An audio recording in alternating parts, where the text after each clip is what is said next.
In early December, Hitler moved his main headquarters from East Prussia to Ziegenberg near Gießen, in order to be closer to the Western Front, where the last decisive German offensive was to begin.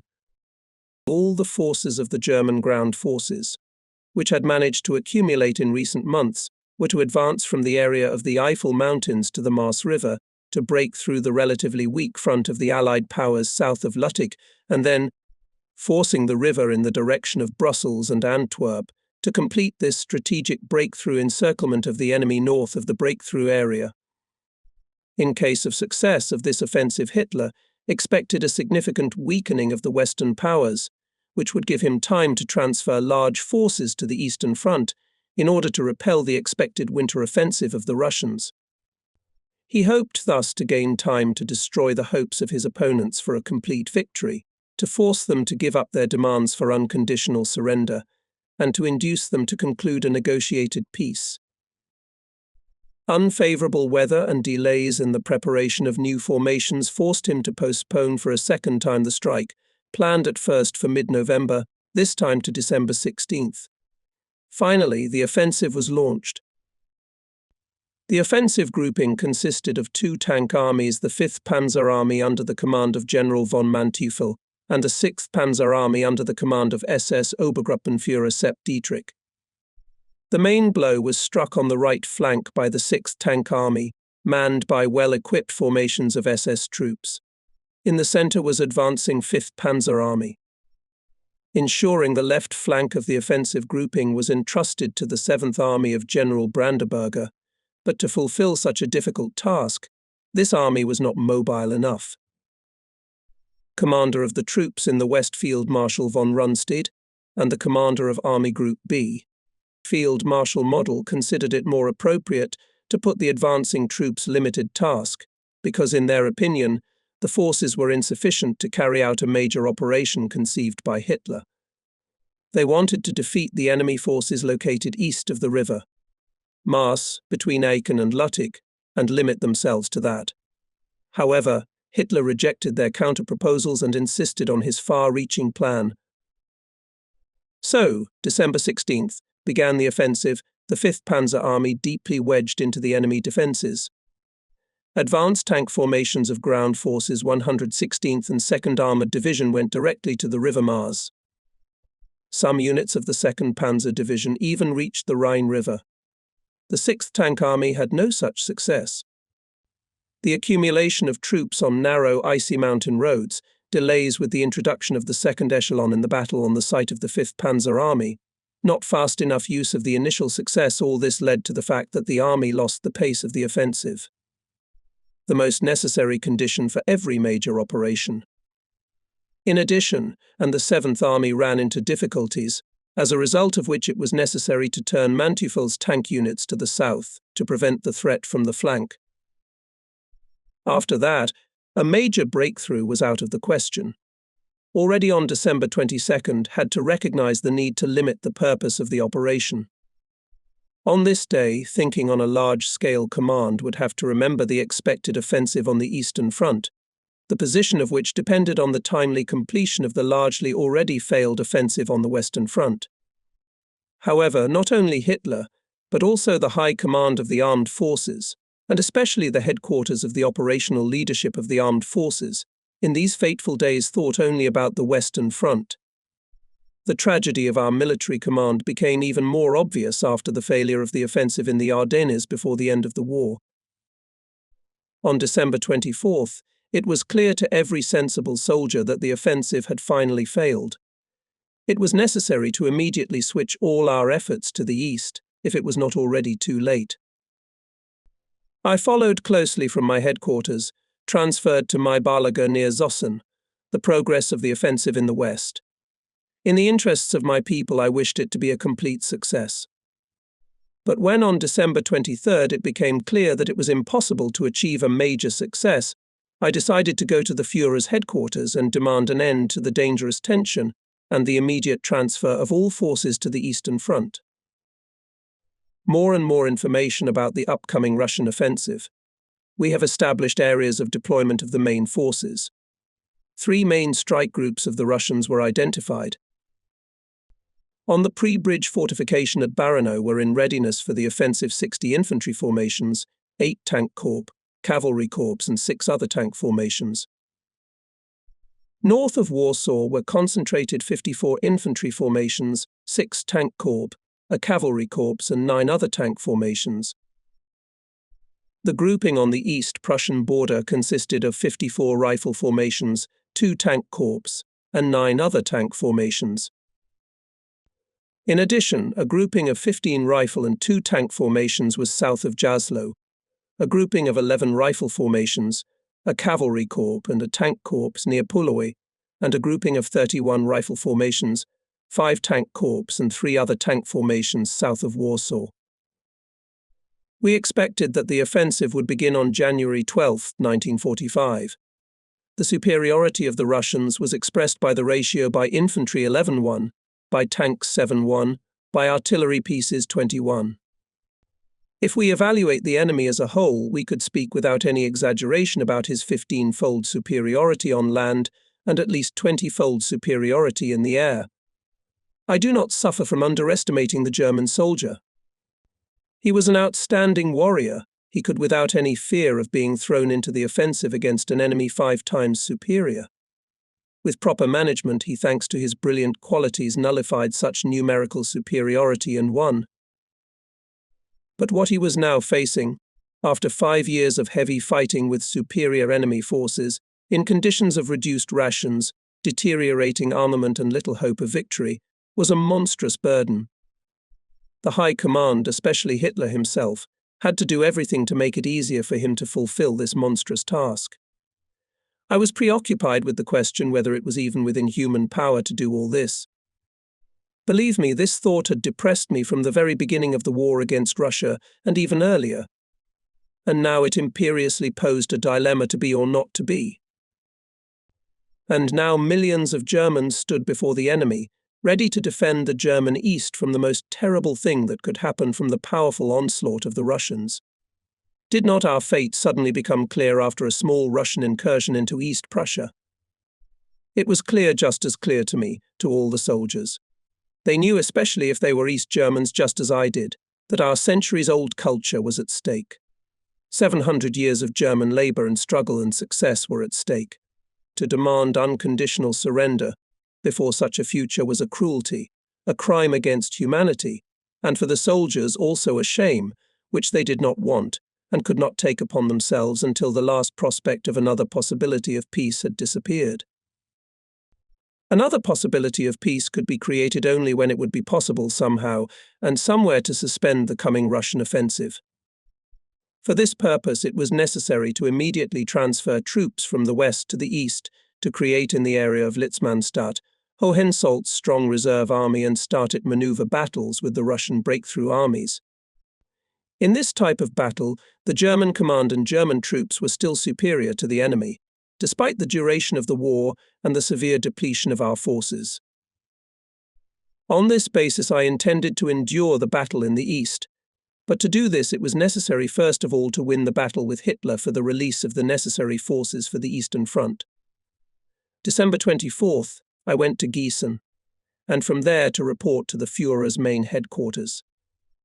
The report on the situation on the fronts were present, in addition to Hitler, as usual, Field Marshal Keitel, Colonel General Jodl, General Bergdorf and a number of young officers. In my report I named the groups of enemy forces and indicated the balance of forces, as mentioned above. The work of my department for the study of the foreign armies of the East was exemplary. Its data were absolutely reliable. I already knew well enough the head of this department, General Galen, so I could judge about him and his staff, about the methods of work and its results. Soon Galen's data were confirmed. It is a historical fact that Hitler looked at things differently. He declared that the data of the Foreign Armies East Study Department of the General Staff of the Army was a bluff. He claimed that each Russian infantry unit numbered at most 7,000 men, while armored formations had no tanks. "Yes, this is the most monstrous bluff since Genghis Khan," he exclaimed. "Who unearthed this nonsense?" After the assassination attempt, Hitler himself often resorted to bluffs on an incredible scale. He ordered the formation of artillery corps, which were in fact, in terms of strength, mere brigades. Tank brigades of 2-battalion composition were further created, i.e., in strength equal only to a regiment, and anti-tank brigades consisted of only 1 division. In my opinion, in this way he made confusion in the organization of their own land forces, but by no means misleading the enemy about our actual weakness. Hitler's way of thinking became increasingly strange and pushed him to the conclusions that the enemy is also trying to mislead him, Hitler, Potemkin villages, and that in fact the Russians are not going to start a serious offensive. The same asserted at dinner and Himmler, with whom I sat next to, who was commander of the Army Reserve and at the same time Army Group Upper Rhine, created for the defense of the Rhine River, and to intercept defectors at the same time Himmler was Minister of the Interior, Chief of Police and Reichsführer SS. At the time, Himmler felt his importance. He believed he had as good military judgment as Hitler had, and certainly much better than all the generals you know, dear Colonel General. I don't believe that the Russians will advance at all. It is nothing but a major bluff. The data of your department for the study of the foreign armies of the East are enormously exaggerated. They make you think too much. I am firmly convinced that nothing will happen in the East. No argument worked on such naivete. Much more dangerous for my proposed move of the main effort to the East was the resistance of Eudel. Eudel did not want to lose the initiative in the West, allegedly intercepted from the enemy. He recognized that the offensive in the Ardennes stalled, but thought that thanks to this offensive the enemy lost the initiative in operational terms. He thought offensive on another, in an unknown and unexpected for the enemy, to achieve a new partial success, and hoped in this way to paralyze the enemy on the Western Front. To this end, he launched a new offensive on the northern border of Alsace-Lorraine. German troops were to advance on both sides of the Bitch in a southerly direction towards Zabern. This offensive, which began on January 1, 1945, was also successful at first, but the goal Zabern, then Strasbourg, was still a long way off. Eudel, passionate about his plan, strongly protested when I demanded the withdrawal of troops from the Ardennes and the Upper Rhine. He repeated his argument: we have no right to give up the initiative just intercepted from the enemy. Hitler willingly supported him, because in the East we can still sacrifice territory in the East, in the West, but did not help in my arguments that the Ruhr area is already paralyzed by bombing raids of the Western powers, that transport is out of action because of the superiority of the enemy in the air, that this situation will not improve but, on the contrary, increasingly worsening, that, on the contrary, the industry of Upper Silesia can still work at full capacity, that the center of gravity of the German war industry has already moved to the east of the country, that if we lose and Upper Silesia, we will lose the war in a few weeks. I was denied everything and spent this extremely serious and mournful Christmas Eve in an atmosphere completely inappropriate for a solemn Christian holiday. The news of the encirclement of Budapest, which arrived that evening, could not have helped to improve the mood. As I was leaving this dinner, I was told that the Eastern Front must rely solely on its own forces. When I again demanded the evacuation of Courland and the dispatch to the Eastern Front of troops arriving from Norway, formerly in Finland, I was again disappointed. The troops arriving from Norway were intended for fighting in the Vosges. They were mountainous units, and therefore particularly suited for fighting in mountainous conditions. However, the Vosges area between Bitch and Zabern was very familiar to me. I had once served there as a lieutenant. The first garrison, in which I served first as a Fenrik and then as a young lieutenant, was just in Bitch. A single mountain division could not make a decisive coup there. On December 25th, the first day of Christmas, I left by train for Zossen. I was on the road when Hitler, behind my back, ordered the SS Hill Corps, which included 2 SS divisions, to move from the area north of Warsaw, where it was concentrated in the rear of the front as a reserve of Ringart's army group, to Budapest to break the encirclement ring around that city. Ringart and I were desperate.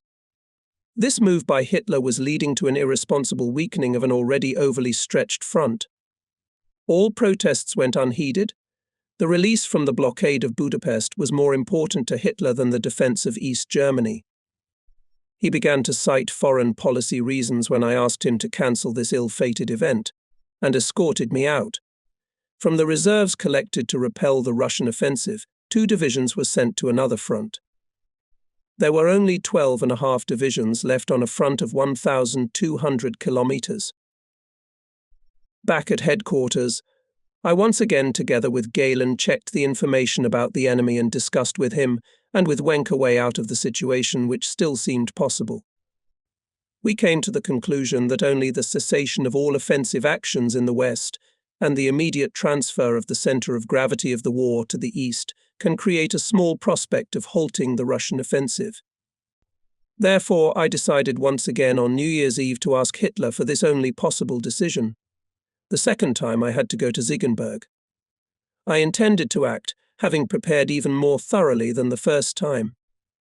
Therefore, upon arrival in Ziegenberg, I sought out first of all Field Marshal von Rundstedt and his Chief of Staff, General Westphal, told them both about the situation on the Eastern Front, my plans, and asked them to help me. Both Field Marshal von Rundstedt and his Chief of Staff showed, as before, full understanding of the full importance of the other front. They gave me the numbers of 3 divisions of the Western Front and 1 division that was in Italy, which could be quickly transferred to the east, as they stood not far from the railroad. This required only the Führer's consent. With all care this was communicated to the divisions. I notified the Chief of Military Transportation, ordering that the echelons be prepared.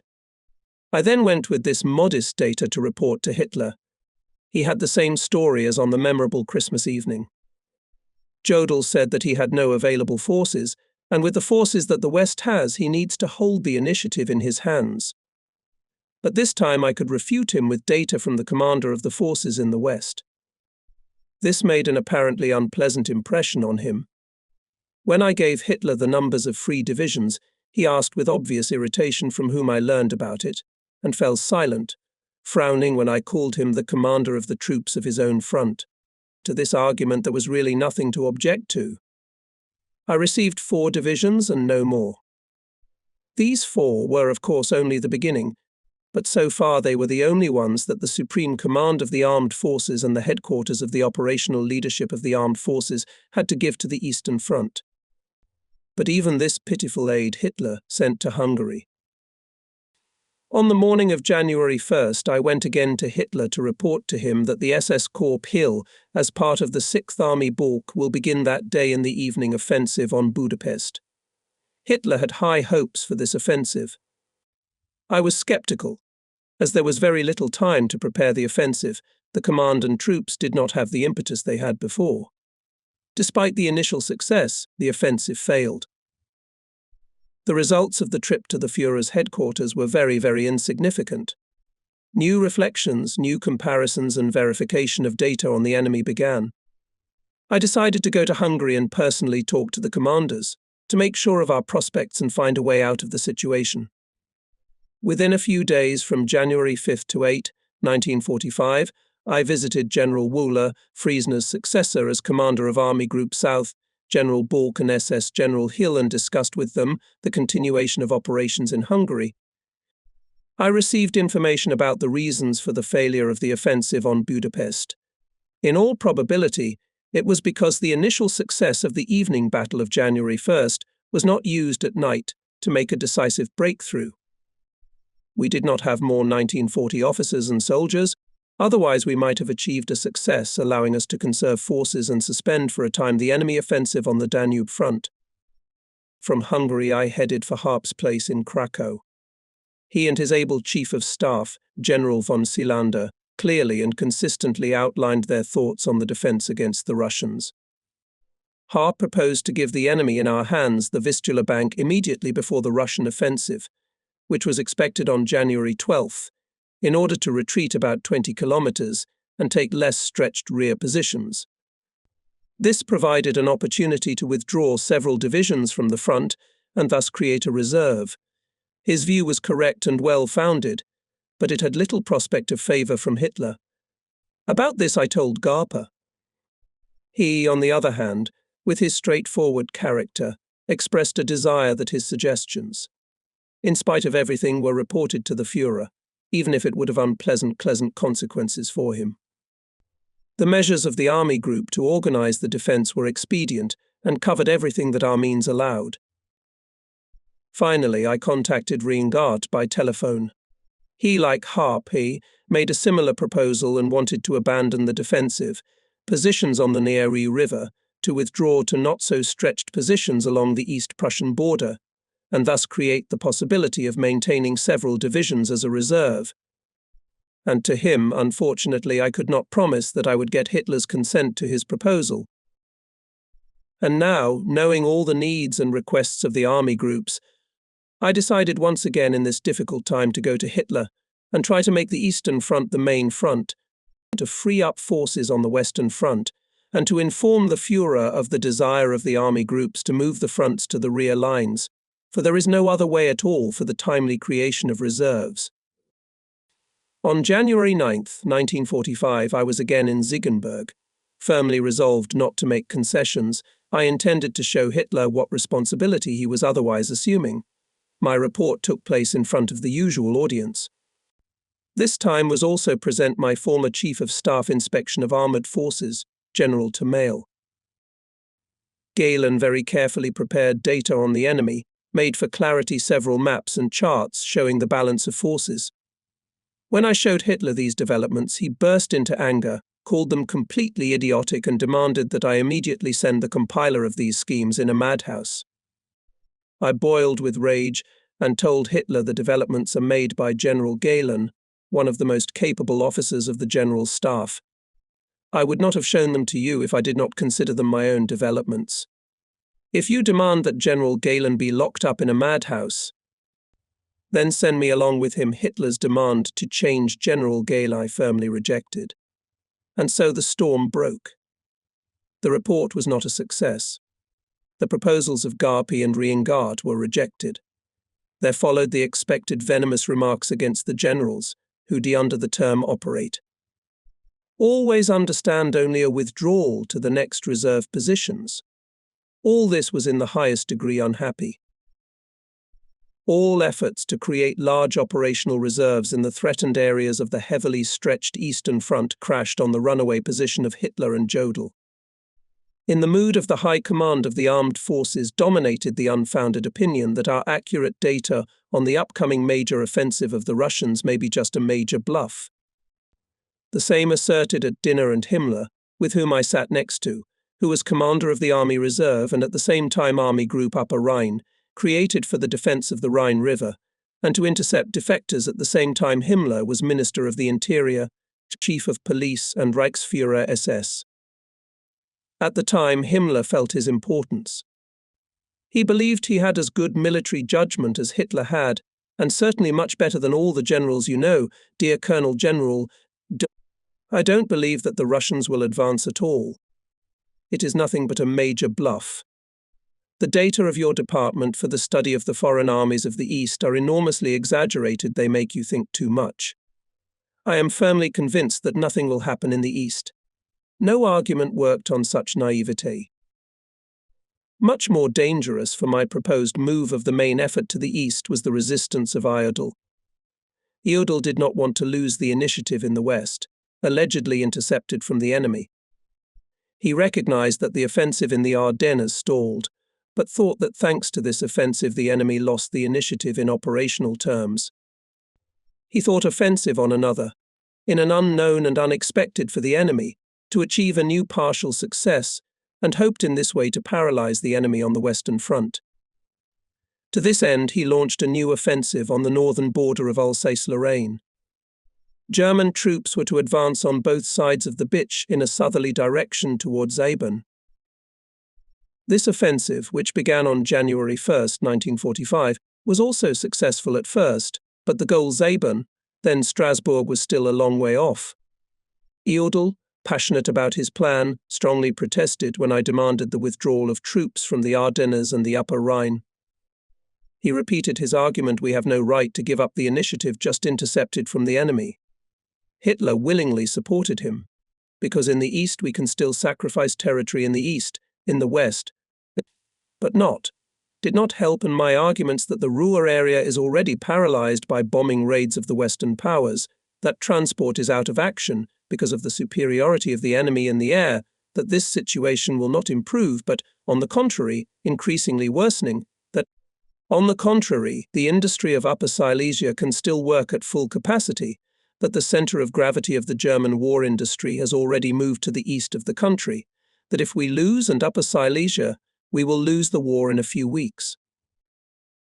I was denied everything and spent this extremely serious and mournful Christmas Eve in an atmosphere completely inappropriate for a solemn Christian holiday. The news of the encirclement of Budapest, which arrived that evening, could not have helped to improve the mood.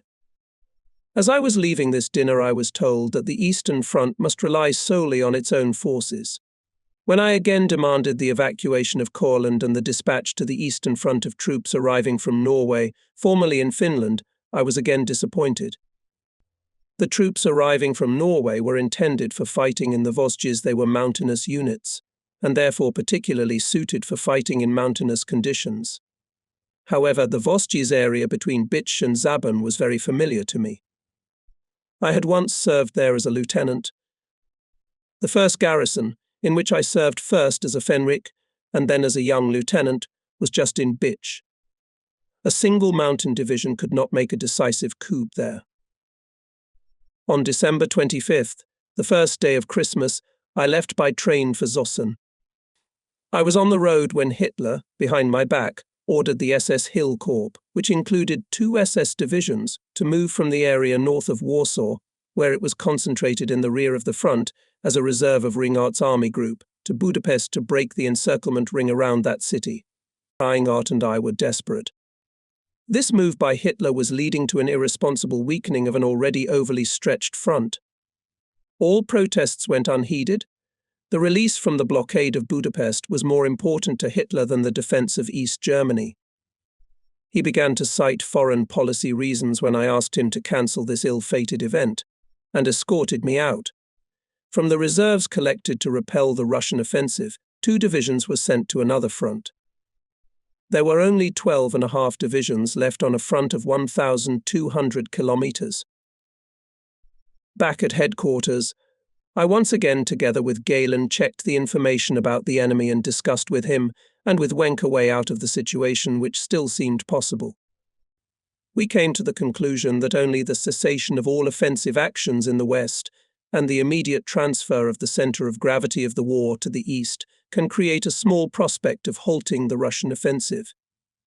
Therefore, I decided once again on New Year's Eve to ask Hitler for this only possible decision. The second time I had to go to Ziegenberg. I intended to act, having prepared even more thoroughly than the first time. Therefore, upon arrival in Ziegenberg, I sought out first of all Field Marshal von Rundstedt and his Chief of Staff, General Westphal, told them both about the situation on the Eastern Front, my plans, and asked them to help me. Both Field Marshal von Rundstedt and his Chief of Staff showed, as before, full understanding of the full importance of the other front. They gave me the numbers of 3 divisions of the Western Front and 1 division that was in Italy, which could be quickly transferred to the east, as they stood not far from the railroad. This required only the Führer's consent. With all care, this was communicated to the divisions. I notified the Chief of Military Transportation, ordering that the echelons be prepared. I then went with this modest data to report to Hitler. He had the same story as on the memorable Christmas evening. Jodl said that he had no available forces, and with the forces that the West has, he needs to hold the initiative in his hands. But this time I could refute him with data from the commander of the forces in the West. This made an apparently unpleasant impression on him. When I gave Hitler the numbers of free divisions, he asked with obvious irritation from whom I learned about it, and fell silent, frowning when I called him the commander of the troops of his own front. To this argument there was really nothing to object to. I received 4 divisions and no more. These 4 were of course only the beginning, but so far they were the only ones that the Supreme Command of the Armed Forces and the headquarters of the operational leadership of the Armed Forces had to give to the Eastern Front. but even this pitiful aid Hitler sent to Hungary. On the morning of January 1st, I went again to Hitler to report to him that the SS Corps Hill, as part of the 6th Army Bulk, will begin that day in the evening offensive on Budapest. Hitler had high hopes for this offensive. I was sceptical. As there was very little time to prepare the offensive, the command and troops did not have the impetus they had before. Despite the initial success, the offensive failed. The results of the trip to the Führer's headquarters were very, very insignificant. New reflections, new comparisons and verification of data on the enemy began. I decided to go to Hungary and personally talk to the commanders, to make sure of our prospects and find a way out of the situation. Within a few days, from January 5 to 8, 1945, I visited General Wöhler, Friesner's successor as commander of Army Group South, General Balk and SS General Hill, and discussed with them the continuation of operations in Hungary. I received information about the reasons for the failure of the offensive on Budapest. In all probability, it was because the initial success of the evening battle of January 1st was not used at night to make a decisive breakthrough. We did not have more 1940 officers and soldiers. Otherwise, we might have achieved a success, allowing us to conserve forces and suspend for a time the enemy offensive on the Danube front. From Hungary, I headed for Harp's place in Krakow. He and his able chief of staff, General von Seelander, clearly and consistently outlined their thoughts on the defense against the Russians. Harp proposed to give the enemy in our hands the Vistula Bank immediately before the Russian offensive, which was expected on January 12th, in order to retreat about 20 kilometers and take less stretched rear positions. This provided an opportunity to withdraw several divisions from the front and thus create a reserve. His view was correct and well-founded, but it had little prospect of favor from Hitler. About this I told Garpa. He, on the other hand, with his straightforward character, expressed a desire that his suggestions, in spite of everything, were reported to the Führer, even if it would have unpleasant consequences for him. The measures of the army group to organize the defense were expedient and covered everything that our means allowed. Finally, I contacted Reingart by telephone. He, like Harp, made a similar proposal and wanted to abandon the defensive positions on the Nieri River to withdraw to not-so-stretched positions along the East Prussian border, and thus create the possibility of maintaining several divisions as a reserve. And to him, unfortunately, I could not promise that I would get Hitler's consent to his proposal. And now, knowing all the needs and requests of the army groups, I decided once again in this difficult time to go to Hitler and try to make the Eastern Front the main front, to free up forces on the Western Front, and to inform the Führer of the desire of the army groups to move the fronts to the rear lines, for there is no other way at all for the timely creation of reserves. On January 9th, 1945, I was again in Ziegenberg. Firmly resolved not to make concessions, I intended to show Hitler what responsibility he was otherwise assuming. My report took place in front of the usual audience. This time was also present my former Chief of Staff Inspection of Armoured Forces, General Tamail.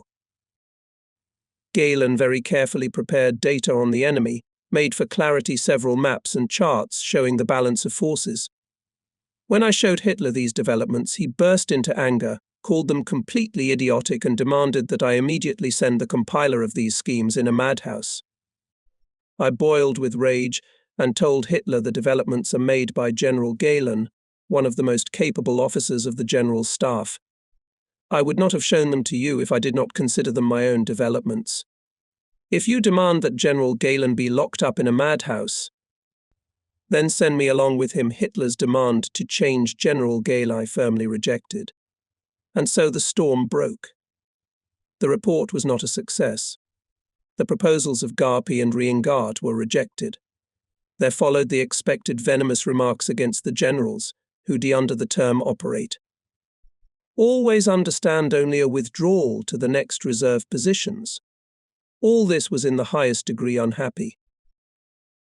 All efforts to create large operational reserves in the threatened areas of the heavily stretched Eastern Front crashed on the runaway position of Hitler and Jodl. In the mood of the high command of the armed forces dominated the unfounded opinion that our accurate data on the upcoming major offensive of the Russians may be just a major bluff. They in general willingly believed only in what they wished and closed their eyes to the harsh reality. Ostrich policy and strategy of complacency and self-deception. For consolation, Hitler said at the conclusion of the report, the Eastern Front has never had so many reserves as today. This is your merit. I thank you for that. I objected the Eastern Front is like a house of cards. If the front is broken in one single place, the whole front will collapse, for a reserve of 12.5 divisions for a front of such enormous length is very, very small. The reserves were located 17th Panzer Division at Pinchov, 16th Panzer Division south of Kielce, 20th Motorized Division at Verzornik and Ostrowieck, 10th Motorized Division at Kamienna, 19th Panzer Division at Radom, 25th Panzer Division at Mogelnitz, 7th Panzer Division at Zichenau. Motorized Division Greater Germany at Horsell, 18th Motorized Division east of Johannesburg, 23rd Infantry Division at Nikolajken, 10th Self-Rolling Eager Brigade at Sensburg, parts of Motorized Division Brandenburg. South of Drengfurt, the Hermann Göring Panzer Corps, 1st Armoured Division Hermann Göring west of Gumbinnen, 2nd Motorized Division Hermann Göring. On the front in East Prussia southeast of Gumbinnen, 5th Armoured Division near Bartenstein, 24th Armoured Division en route from Hungary to Rustenburg. Greatly upset by Hitler's insulting instruction that the East must rely only on its own forces and make do with what it has, I returned to my headquarters in Zossen. Hitler and Jodl knew quite clearly that the Eastern Front, if the expected offensive becomes a fact, will not be able to make do with what he has, and then even an immediate decision to move reserves to the east in the conditions of enemy air superiority, and therefore the slow progress of transports would be too late. To what extent their origins contributed to their taking such an idle position remains unclear, but that it had some influence on their reasoning I was convinced of during my last reports. For us, the inhabitants of Prussia, we were talking about a close homeland, created with so much effort in battles and battles, a country with centuries of Christian, Western culture, a land with the graves of our ancestors, a Prussia we loved. We knew that with a successful offensive from the east we should lose her. Most of all we feared for its inhabitants, we feared what had happened to the people of Goldap and Nemmersdorf. But even these our fears were not understood, did not listen to the proposals of the front to evacuate the civilian population from the threatened areas, because Hitler saw in this only an expression of defeatism, which allegedly defeated the generals. He feared that this defeatist sentiment would spread to the public. In this he was supported by the Gauleiters, especially Gauleiter Koch of East Prussia. This latter harboured some suspicion of the generals.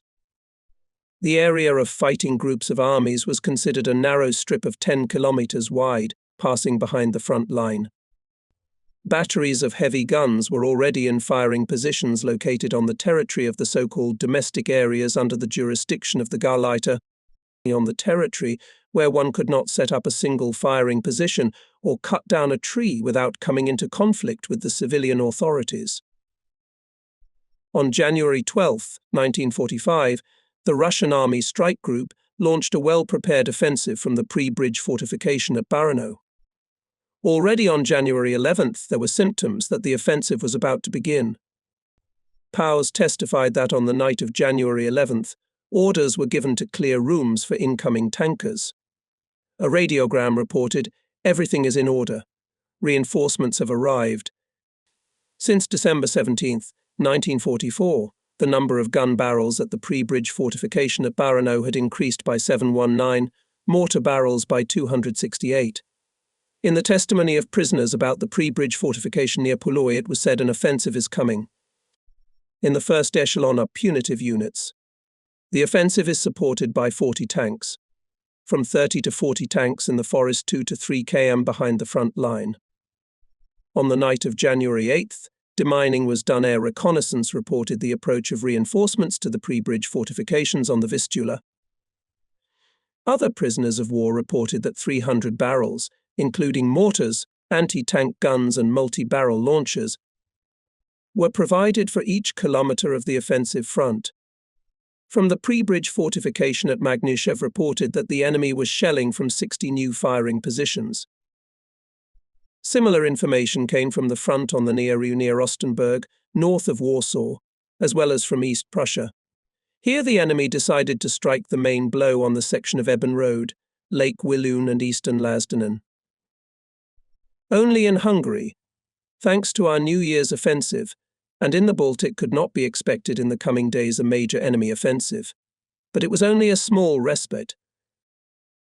So on January 12th, the first blow was dealt to us at Baranow.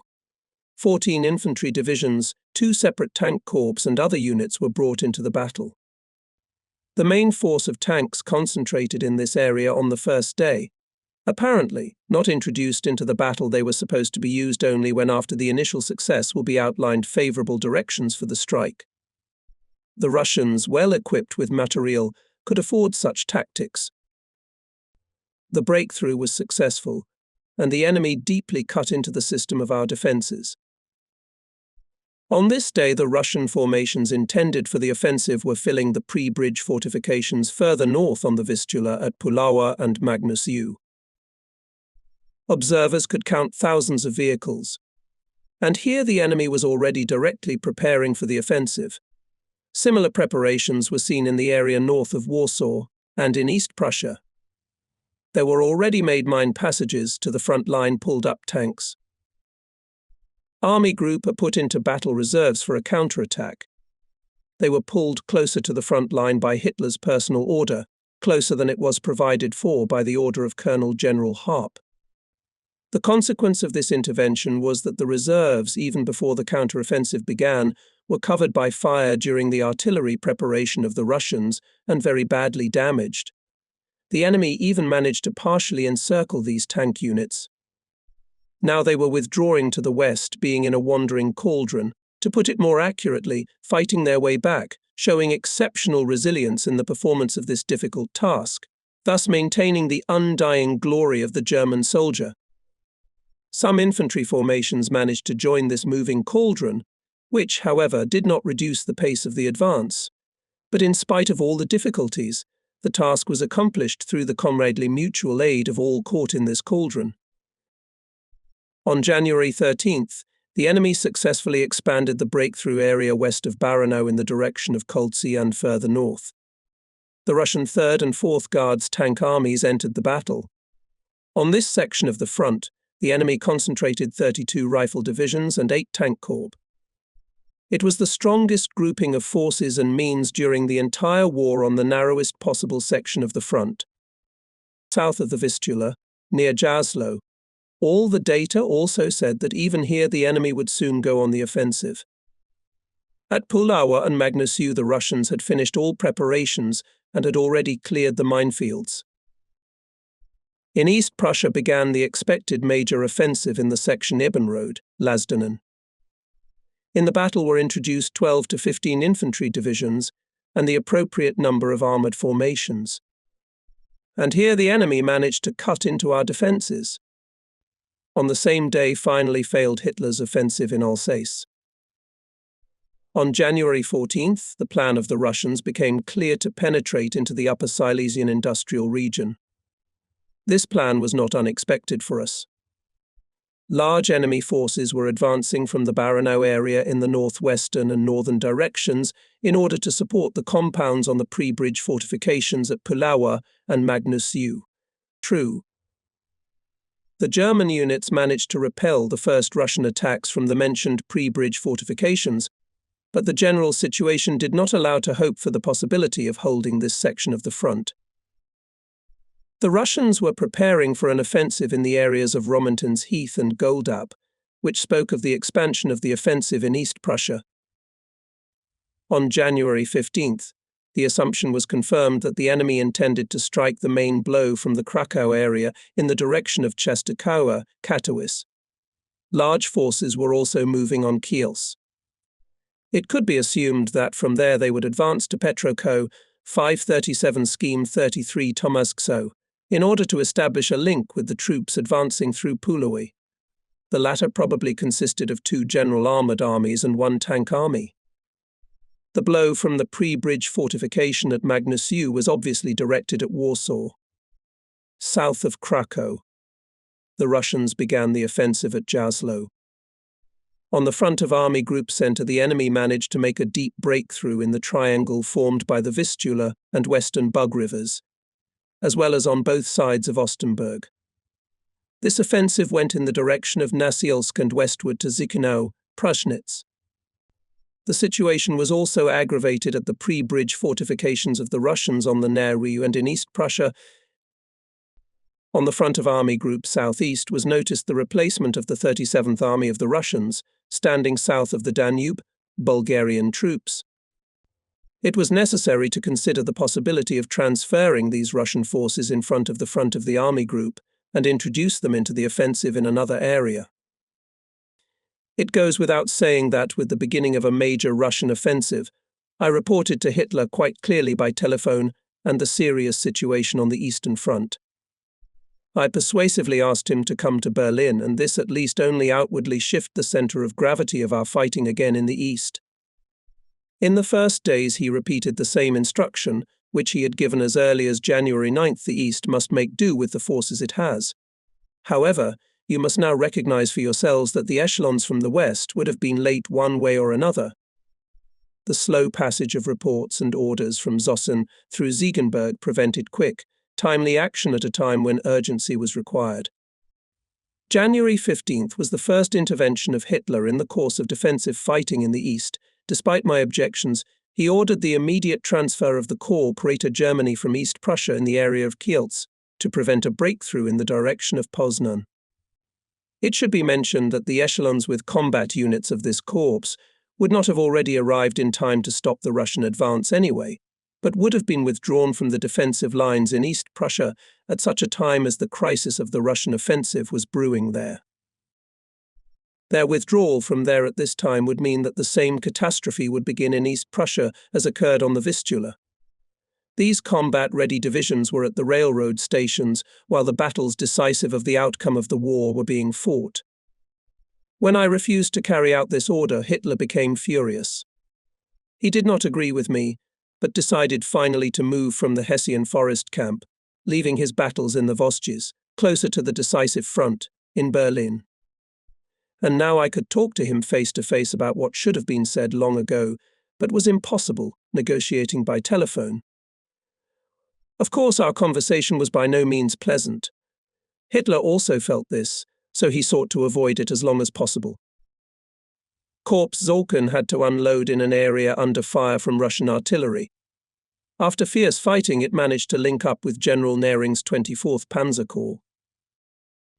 January 16th, Hitler appeared in Berlin, and in the Imperial Chancellery, already partially destroyed by enemy aircraft. He placed his main headquarters on the same day I made a report on the situation.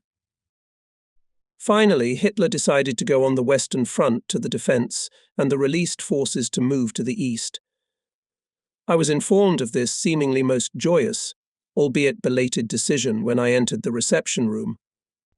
I drew up a plan for the use of reserves, intending to move them immediately to the Oder, and if time permits, then across the Oder, to weaken the strength of the enemy's offensive, wedged into our defences, hitting his flanks. But when I asked Diodol what order gave Hitler, he told me that the main forces withdrawn from the Western Front troops sent to Hungary. I lost my temper and explicitly expressed my indignation to Jodl. The latter only shrugged his shoulders. I never learned whether this decision was the result of his influence on Hitler. During the subsequent report to Hitler, I put forward my counter-proposals. Hitler rejected them, saying that the decision to attack in Hungary is explained by the desire to push the Russians back over the Danube and to lift the blockade of Budapest. From that day on, this ill-fated decision began to be discussed daily.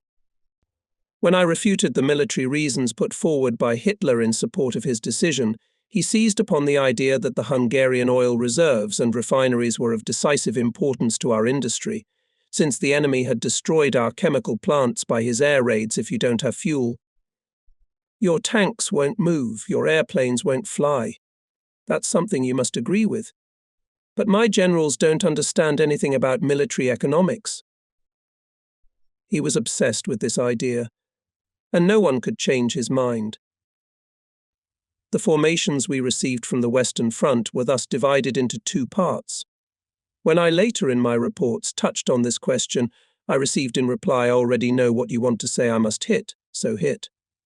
But you must agree.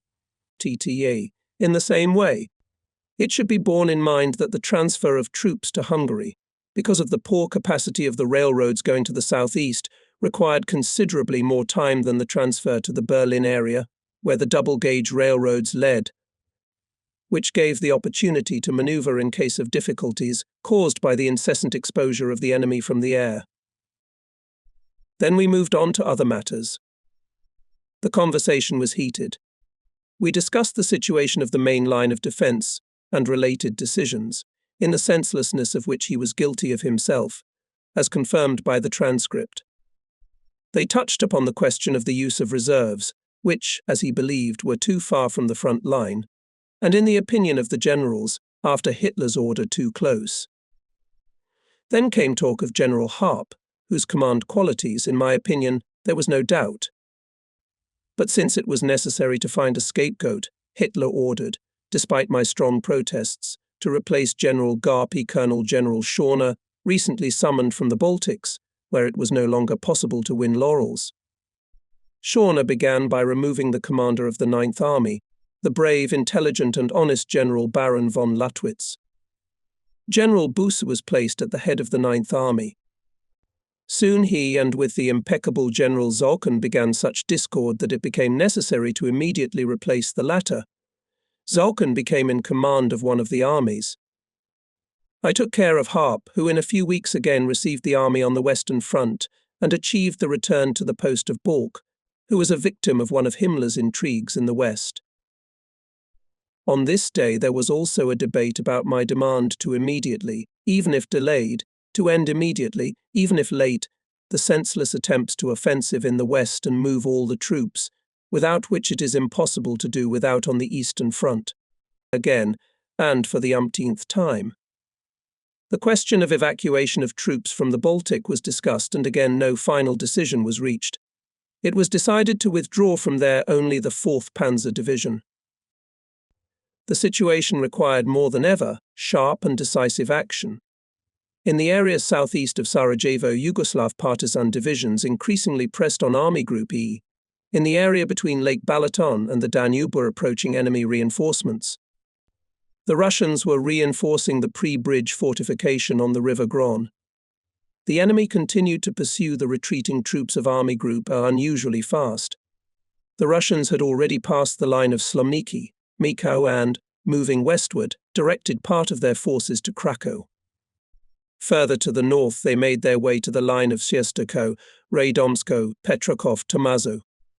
We should have expected the continuation of the offensive on Litzmannstadt, Loix, Suchuksu. Strong Russian reserves followed the breakthrough units, some of them came from Karelia and Finland. Now we saw how detrimental to our position was the withdrawal of our allies from the war. On the section of the front of Army Group Center the situation began to escalate. 30 or 40 Russian infantry divisions came to the line of Prashnitz, Zichenau, Plenev. They were followed by other troops through Bialystok, Ostrov. A similar situation was developing on the site Romintenov wasteland, Lazdanen and Gumbinen. Despite the fateful news coming daily from the fronts, Hitler did not intend to transfer troops from the Western Front to North Germany and leave the Baltics. By January 17th, it was established that in front of Army Group are 15 tank corps of the Russians. This is a very clear indication that here the enemy strikes the main blow. In addition, in front of Army Group South, fought 8 tank corps, and in front of Army Group Center 3 tank corps. The main forces of the Russians were now advancing in a westerly direction to the line Krakow, Czestochow, Radomsko. In the area of Kielce, the Russians were fighting with the stubbornly defending 24th Tank Corps of General Meering. Large forces of the enemy was also advancing on Warsaw. Other parts of the enemy sought to reach the Vistula through Lovich, Suchuksu to cut off the way across the Vistula 46th Tank Corps, retreating from the area of Warsaw. This corps, advancing south of the Vistula, was to prevent a rapid Russian breakthrough through Hohenzollern, Niesen to Poznan, to prevent the enemy to cut off East and West Prussia from the Reich. Unfortunately, however, the corps Purges, contrary to repeated orders, withdrew under strong enemy pressure across the river in a northerly direction. Avalanche of advancing troops, meeting no resistance, rushed towards the Reich border. On the front of Army Group Center increased the pace of the Russian offensive in the direction of Zichenau-Prushnitz. On Naru was still calm, however. Everything said that here, too, a storm would soon break out. By evening, the officers of the operational department reported to me about the serious situation in the Warsaw area. They suggested that the next line of defense should be planned on the assumption that Warsaw was already in the hands of the enemy. To my questions, Colonel von Bonin, head of the operations department, replied that the loss of the city, according to the available data, is inevitable, that it may have already been abandoned by our troops. Communication with the fortress of the city was interrupted. On this basis, I agreed to their proposal, authorizing the transfer of my order to the army group, as it was necessary to hurry to give the order. I then went to Berlin, to the Imperial Chancellery, to report to Hitler. While I was reporting to the Führer on the situation and on the orders I had prepared to consolidate our position, a radiogram arrived from the commandant of the fortress of Warsaw, indicating that the city was still in our hands, but that it would have to be abandoned during the following night. When I reported this to Hitler, he burst into anger and ordered to hold Warsaw at all costs. The Führer ordered that the appropriate orders be issued immediately, indignantly dismissing my objection that they would arrive in Warsaw too late. The garrison of Warsaw, which was to consist, according to my original plans, of one fortress division, owing to the fact that some units had been sent to the Western Front, had only 4 fortress infantry battalions of very little fighting ability and a few artillery and engineer units. Had the commandant carried out Hitler's orders, the garrison would certainly have been captured by the enemy, as it would not have been able to hold the towns under any circumstances. Therefore, the commandant, although he had received the Führer's orders when the city was still in our hands, decided to retreat from Warsaw with his weak garrison. Now Hitler's anger knew no bounds. He completely lost interest in the general situation so dangerous for us, and was only concerned with the Warsaw debacle, which in the general course of events played a secondary role. In the following days, when I was at reports to Hitler, he was solely under the impression of the Warsaw events and demanded punishment of the General Staff for their perceived helplessness. On January 18th, German troops again launched an offensive in Hungary between Lake Balaton and the forested mountain range west of Budapest, the Baconian Forest, in order to break the blockade of Budapest. At the beginning of the offensive they had some success, reaching the Danube. But on the same day the Russians broke into the tortured city, whose fate was now sealed. If the troops operating in Hungary had been sent to fight the enemy in Poland or East Prussia, they would have been much more useful. But this was contrary to Hitler's plans. In Poland, the Russians were fighting in the area of Częstochowa, Radomsko, Petrokov, Litzmannstadt and Kutno. Weak enemy forces were moving toward our pre-bridge fortification on the Vistula. North of the Vistula, the enemy was advancing on Leslau, Zoldau and moving towards Ortelsburg, Neidenburg. On the Neri section of the front, there were increasing signs indicating that a major offensive was about to begin, soon to begin a major offensive of the enemy. Hitler, as always, did not allow the troops of this isolated section of the front to retreat, although to the north, the enemy has already seized the area west of Lasdanen and advanced to the river Inster. The discussion of the situation of the day was reduced to a discussion of the Warsaw problem, which became the main link of events. During the report, which I made in the afternoon, Hitler ordered that the officers of the General Staff, responsible for drafting reports and orders relating to this section of the front, ready for questioning. I stated that I alone was responsible for the events of yesterday, and that therefore I, and not my subordinates, should be arrested and interrogated. The Führer replied, "No. I want to punish not you, but the General Staff, I cannot stand it when a group of intellectuals dare to instill their views in their superiors. This is a system in the work of the General Staff, and I want to do away with it. On this subject we had a stormy and lengthy conversation. Each one openly expressed his opinion, for it was conducted face to face. The conversation was unsuccessful. At night, for the evening report, I sent General Wenck, giving him the assignment to draw Hitler's attention to the injustice that the Führer intended to do, and to report to him that I was ready to be arrested, but only that Hitler would not touch my subordinates. Wenck carried out this errand. But the same night Colonel von Bohnen and Lieutenant Colonels von Dem-Nessebeck and von Christen were arrested. General Meisel of the Army Personnel Directorate was carrying out his duties under the guard of machine gunners. Nothing was reported to me about this, and unfortunately I could not intervene. The next morning I was put before the fait accompli. I asked Hitler to receive me with a confidential report. At the reception I protested to him in the strongest possible terms, as far as my official position permitted, against the arrest of my completely innocent staff members. I stated that this arrest would, among other things, paralyze the work of important departments of the General Command at the most critical moment of the war.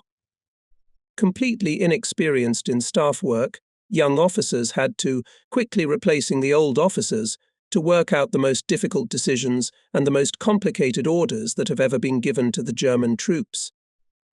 I demanded a proper investigation of my activities, and it was ordered. The lengthy interrogations conducted by the already well-known Messrs. Kaltenbrunner and Müller took a great deal of time, energy and nerves in those fateful days for our country, while on the Eastern Front there were deadly battles for the territory of the motherland and for the lives of its citizens. The interrogation conducted by Kaltenbrunner ended with Nessebeck and Christen being released from detention a few weeks later. Bohnen remained in custody. However, it was forbidden to use them for work in the General Staff, and they left for the front as regimental commanders. On the third day of fighting at the front, the brave, intelligent and universally loved Nessebeck died at his command post. He had tried many times before to stand up for his friend and superior Benin. Christen had, fortunately, survived. Benin, however, was dragged from one concentration camp to another for no reason, until finally, during the general catastrophe of the Reich, he changed Hitler's prison for an American one. In prison, we met again. So, while the anger and anguish caused by the disgrace of January 19th tormented my soul and I spent my time aimlessly in interrogations with Kaltenbrunner and Müller, the battle in the east continued with indefatigable fierceness. In Hungary, the Russians quickly concentrated motorized and armored forces to counterattack our units conducting an offensive to break the siege of Budapest.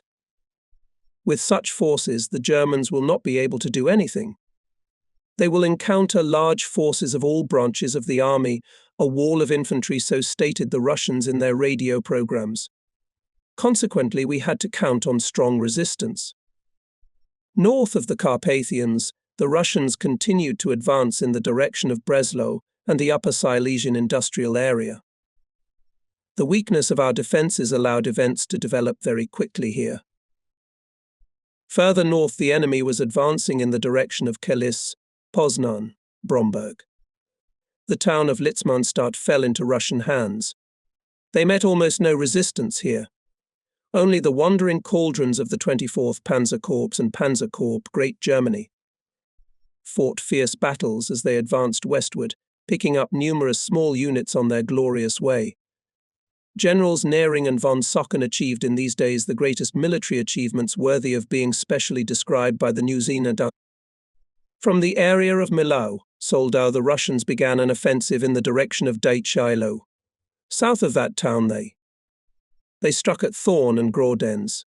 To the northeast of this line the enemy advanced to Neidenberg and Willenberg. South of Memel, a new crisis was brewing.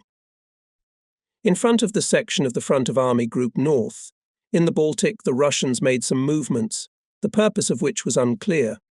One thing was clear, that our forces in the Baltic could not be used to repel a blow, that the restraining of enemy forces there could not balance our losses on the main fronts. Not a single report did not pass, at which I would not convince Hitler to allow, finally, the urgent evacuation of Army Group North, but unfortunately, all was to no avail. January 20th. The enemy entered German territory. The question of life or death of our country arose. Early in the morning I learned that the Russians had reached the imperial border east of Hohensalz. My wife had left that town half an hour before the first shells burst in Diepenhof. She had to remain there until that time, so as not to give the population an excuse to flee the town. She was under the surveillance of the cowardly party organs. Everything that survived of my house after the bombing in Berlin in September 1943 was abandoned. We became exiles like millions of other Germans, and we are proud to have shared their fate. We will be able to bear it. At the farewell to Diepenhof, many employees of the estate gathered around the car. Everyone was crying, and many wanted to leave with his wife, who had earned the respect of the population. It was hard for her to part too. On January 21st, she arrived in Zossen. Since she could not find a suitable apartment for herself, she came to live with me, sharing my hard lot with me from that day on and being my support and support. On January 20th, west of Budapest, the fighting continued on the same lines.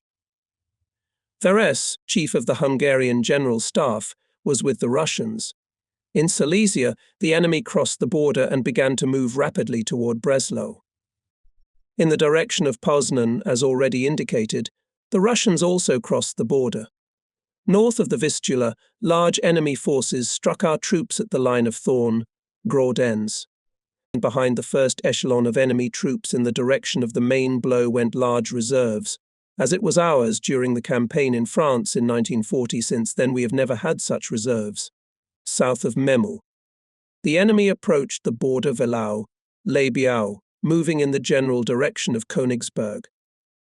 Army Group Center was in danger of being caught in two giant pincers. On the one hand, the enemy was advancing towards Königsberg from the south, and on the other hand, advancing along the Niemen River, he was approaching the capital of East Prussia from the east. On the Neru, in the section of the Fourth Army's front, the Russians, expecting a sure success, gave up breakthroughs. January 21st was characterized by a covering maneuver in the direction of the Upper Silesian Industrial Region, the offensive on the line Namenslo, Neumitterwalde, fighting for Petrokov, the offensive in the direction of Niesen, Poznan and Bromberg, Thorn, an offensive part of the forces on Schneidermühl, Riesenberg and Allenstein. Hitler repeatedly rejected Reingardt's insistent requests to withdraw the Fourth Army from the Neru Arc. Reingardt understandably lost his temper. In the same mood was the commander of the Fourth Army, General Gosbach. The latter, in the face of impending coverage, made a desperate decision on January 22nd. He ordered his army to turn back and advance in a westerly direction to break into West Prussia and reach the Vistula. There he wanted to link up with the Second Army of Colonel General Weiss. Gosbach sent a report about his decision to the Army Group only on January 23rd, i.e., already started to implement the decision.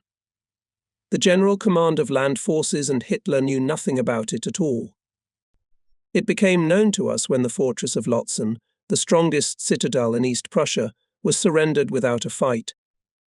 Not surprisingly, the monstrous news of the loss of a fortress strongly equipped with equipment and men, built with the latest engineering achievements, was like the bursting of a bomb, and Hitler lost his temper.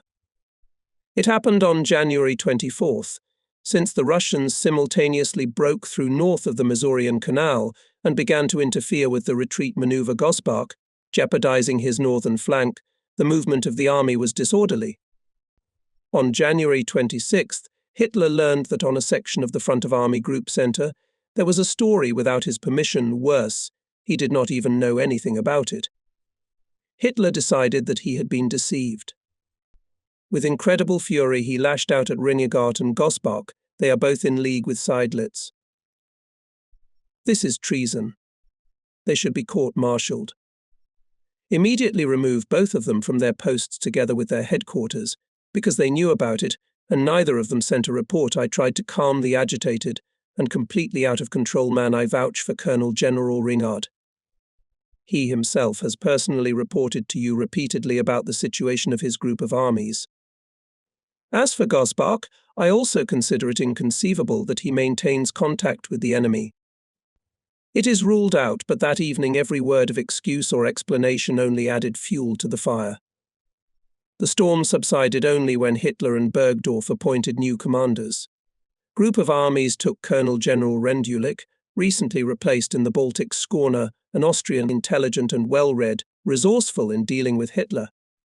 Hitler placed such great trust in him that he entrusted him with the hopeless task of defense of East Prussia. Gosbach's successor was General Friedrich Wilhelm Müller, an experienced front man, but never commanded such a large association. Ringard himself was severely wounded in the head on January 25th. On January 29th we met again and discussed some of the events. At that time I did not yet have a clear idea of Gosbach's tactics.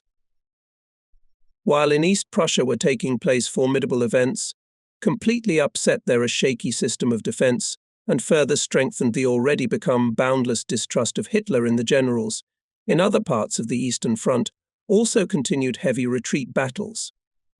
Near Budapest, the German troops, however, managed to retake Stoll-Weissenberg, but we knew that we did not have enough forces to achieve a decisive success, unfortunately, and the Russians also knew this. In Upper Silesia, the enemy was advancing on Tarnowiec. He was advancing to the boundary of Kozel, Oppeln, Brig in order to disrupt communications leading to this industrial area and seize the crossings of the Oder River. Large enemy forces were advancing towards Breslau and the Oder between that city and Glogau. In the Poznański direction, the enemy achieved further successes. In East Prussia continued covering operation to isolate this province. The Russians directed the main blow at Dachau, Allenstein and further on Königsberg. In the Baltics was still calm. On January 23rd, fighting began at Preußgretschem and Groß-Strolitz. The enemy clearly intended to force the Oder between the towns of Oppeln and Olo. The Russians began to attack Ostrov-Krotosin. Their tanks appeared near Rowitz. The enemy captured the area of Gnießen, Poznan, Nakel. There were fights for Poznan. In East Prussia, the Russians continued to advance in the direction of Bartenstein. Reinhardt ordered to hide the sarcophagi of Hindenburg and his wife in a safe place and to blow up the Tannenberg monument. In the Baltic, the Russians launched an offensive against Libava. On the same day, January 23rd, I was introduced to a new liaison from the Ministry of Foreign Affairs, Envoy Dr. Paul Barrenden. His predecessor, in spite of my repeated demands, had never appeared to me since I took office, i.e., since July 1944. He obviously felt that the Foreign Ministry did not need to be informed about the situation at the fronts. Mr. Dr. Barrenden received from me unvarnished information and an assessment of the grave situation on the fronts. We discussed together the possibilities of assistance from the Foreign Office. The time for which we agreed was now. We wished to see that diplomatic relations with the few states with which they were maintained by our Foreign Office should be utilized to conclude at least a unilateral armistice. We hoped that the Western adversaries would probably understand the danger involved in the rapid advance of the Russians to the borders of Germany, with their possible advance through its territory, and would be inclined to conclude an armistice or at least a silent agreement which would make it possible, at the cost of ceding the western areas, to use all the remnants of our forces for defense on the Eastern Front. Of course, this was a very faint hope, but a drowning man grasps at straws. We still wanted to try to prevent unnecessary bloodshed to save Germany, as well as all of Western Europe, from what awaited them in the event of failure of our attempt. So we agreed that Mr. Dr. Barrenden would get Foreign Minister von Ribbentrop to receive me for a confidential conversation. I wanted to outline to this first political advisor of the Führer our situation as frankly and clearly as I had done in my conversation with Barrenden, so that I could then agree with Hitler to use all our diplomatic means, which were still at the disposal of the artificially isolated Reich, The fact that these means were by no means numerous and effective we knew, but this, we believed, did not relieve us of the obligation to try everything that could lead to the end of the war. Dr. Barrandon immediately went to Mr. von Ribbentrop and arranged with him a day for a meeting. The conversation was set for January 25th. The catastrophe on the fronts was coming with the speed of an avalanche. In Hungary, there were visible preparations for a Russian counter-offensive in the area of our breakthrough. In Silesia, the enemy advanced as far as Gleiwitz, between Kozel and Brig, and between Dukaunfurt and Glogau, he was evidently preparing to force the Oder. Frontal attacks were made on Breslau, but the fortress held, as did Glogau and Poznan. In East Prussia, the Russians sought to make a breakthrough to Elbing. On January 25th, Russian preparations for a counteroffensive south of Lake Wilenzi became even more obvious. Clearly were visible preparations of the enemy also for an offensive at the line of Lever, Ipolizak, Blauenstein in front of the 8th Army of General Kriesinga, fighting north of the Danube. In Upper Silesia, continued preparations for the offensive on the industrial area. The enemy was deploying its troops on the eastern bank of the Oder. After the encirclement of Poznan, the Russians, without delaying at this fortress, began to advance on the arc of the Oder, water, protected by the Zenon fortifications. These fortifications were very carefully constructed in peacetime, but now they represented only the skeleton of the fortified area, as they were greatly weakened in technical terms in favor of the Atlantic rampart. In the area of Schneidermühl-Bromberg, the Russians were concentrating large forces, so that, advancing west of the Vistula in a northerly direction, to attack from the rear of our defensive positions along the river. To prevent this threat, I proposed to Hitler to create a new army group in the area between the former Army Group A, which from January 25th became known as Centre, and the former Army Group Centre, which was now called North. This group of armies in this area had to reorganize the defense and suspend the enemy offensive. To select a commander and headquarters for this group of armies, which would operate on a very dangerous section of the front, I contacted Colonel General Iodel from the headquarters of the operational leadership of the armed forces. I suggested that he choose one of the headquarters of the army groups that were in the Balkans, namely the headquarters of Field Marshal Baron von Weichs. I knew General von Weichs well, and especially appreciated his character and military ability. He was an intelligent, honest and brave soldier, i.e., by his data more than others was able to save a difficult situation, if it was still possible at all. Iodel promised to support me during the report to Hitler. It seemed that I was able to realize my plan. When on January 24th, I submitted my proposal for Hitler's consideration, the latter replied, "Field Marshal von Weichs gives me the impression of a tired man. I do not believe that he can cope with this task." Stubbornly defending my proposal, I said that Iodel also held my opinion. But here I was a great disappointment, because Iodel, unfortunately, failed to mention the deep religiosity of the Field Marshal, and this was the reason that Hitler unceremoniously rejected my proposal and instead of Weichs appointed Himmler. This apparent mistake of the Führer led me to horror. I used all my 555.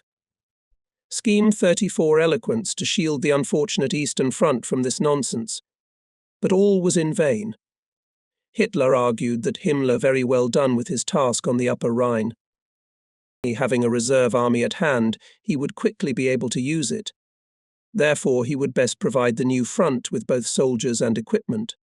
An attempt to at least transfer the well-functioning Weichs headquarters to the Reichsführer SS also failed. Hitler ordered Himmler to select his own staff. As Chief of Staff, he appointed the brave SS Brigadenführer Lammerding, who until then had commanded an SS tank division. This man had no idea of the gravity of staff work in the forming group of armies. That modest support that I was able to give this new headquarters, seconding to him officers of the General Staff, could not fully compensate for the major shortcomings in the work of both the commander and his Chief of Staff. Himmler gathered around him a number of SS officers, most of whom were not trained for their task. Only after very bitter and damaging lessons for the common cause did the ambitious Himmler become more cooperative? On January 25th, I met with the foreign minister of the Empire in his luxurious new office in Wilhelmstrasse. Here, Mr. Von Ribbentrop learned the bitter truth. He apparently did not consider the situation so serious and, when I told him everything in detail, was greatly shocked and asked me whether all that I had reported to him was true. The General Staff seems to be getting nervous, he said. Yes, indeed, one had to have superhuman nerves to keep calm and sane under such strenuous efforts. Having made a thorough report on the situation at the fronts, I asked the German foreign policy chief whether he was ready to go with me to Hitler to propose to him to act in the direction of concluding at least a unilateral armistice. In my opinion, it should be primarily a question of the Western powers. Mr. Von Ribbentrop replied literally as follows: No, this I cannot do. I am a faithful follower of the Führer. I know quite definitely that the Führer will not want to conduct any diplomatic negotiations with the enemy, and therefore I cannot report to him about your proposal.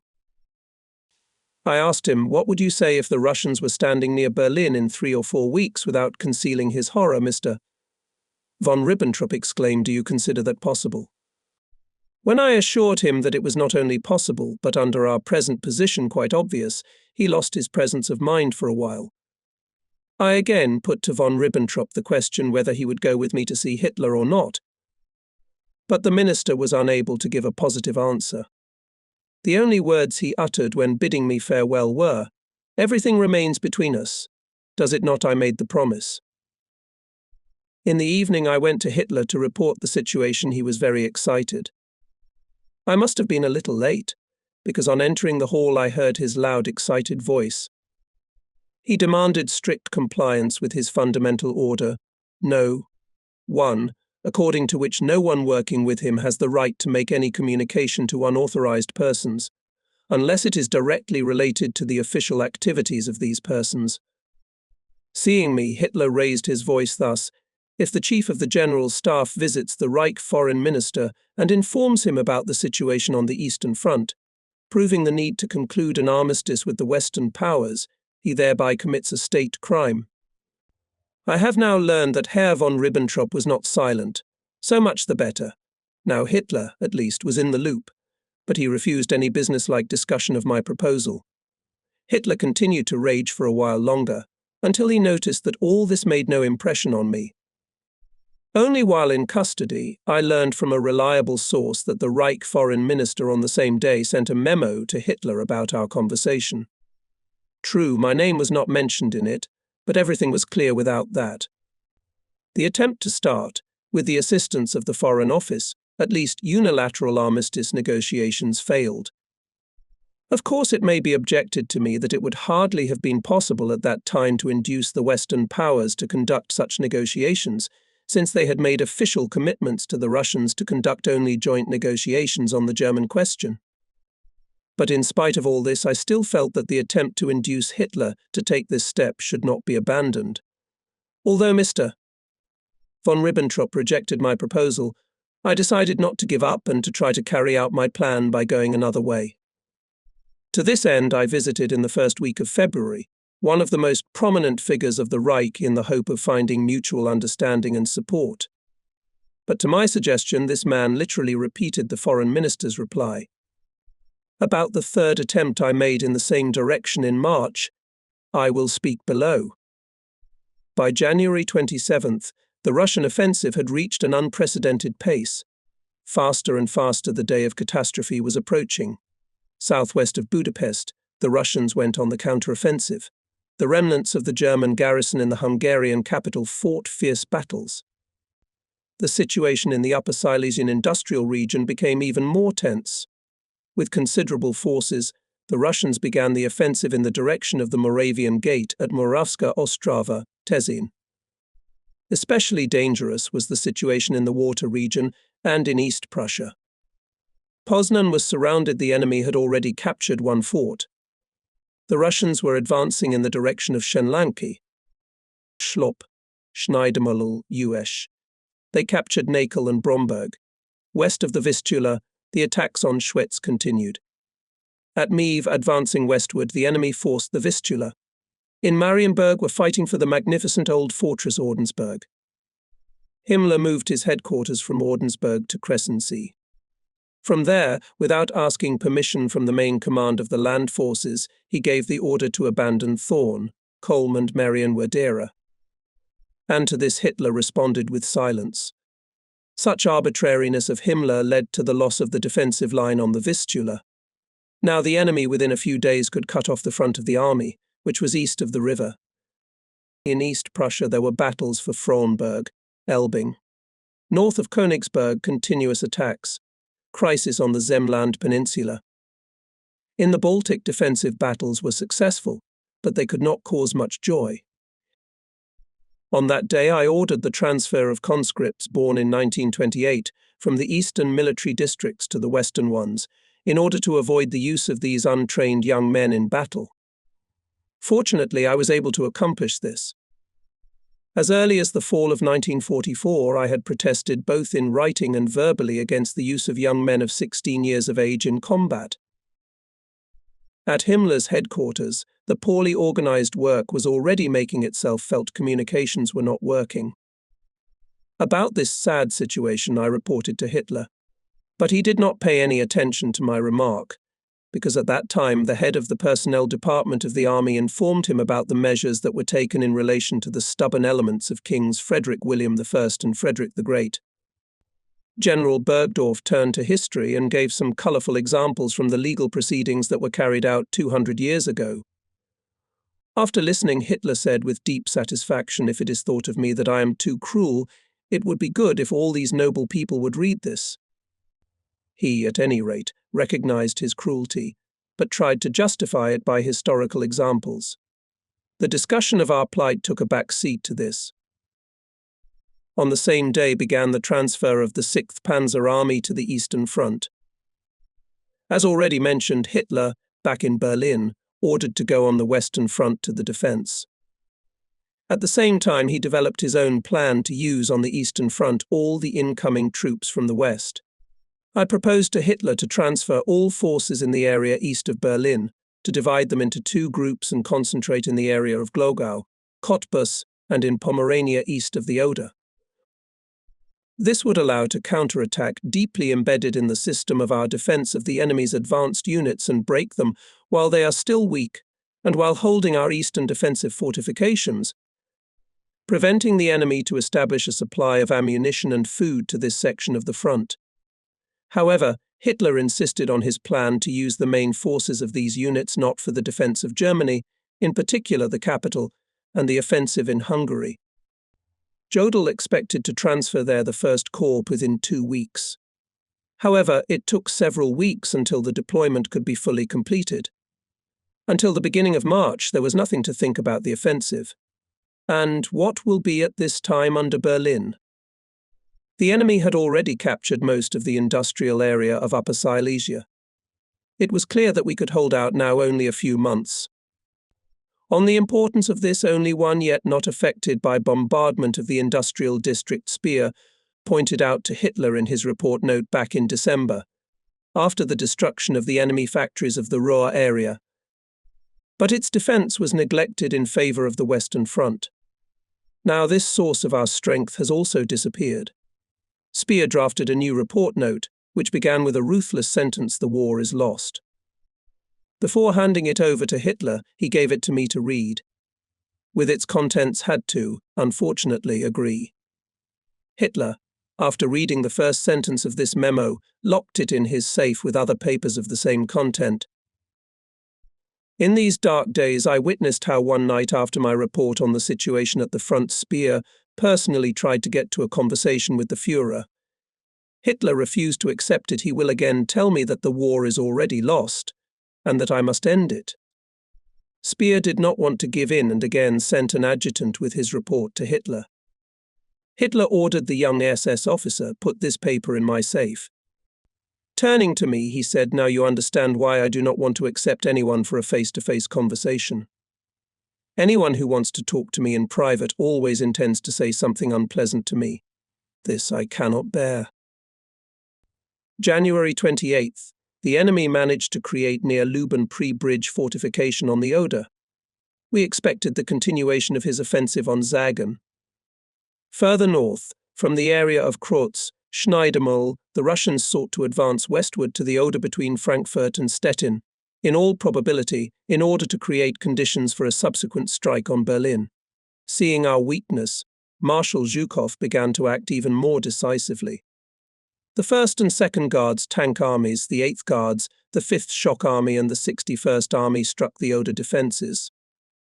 In addition, the enemy still had sufficient forces for an offensive from the area of Nakel, Bromberg in the northern direction, in the rear of our units defending on the Vistula River. In East Prussia, the Russians were advancing along the coast of the Frischgarf Bay in a northeastern direction to seize the maritime communications of Army Group North and completely encircle it. Further eastward, the enemy gradually surrounded Königsberg.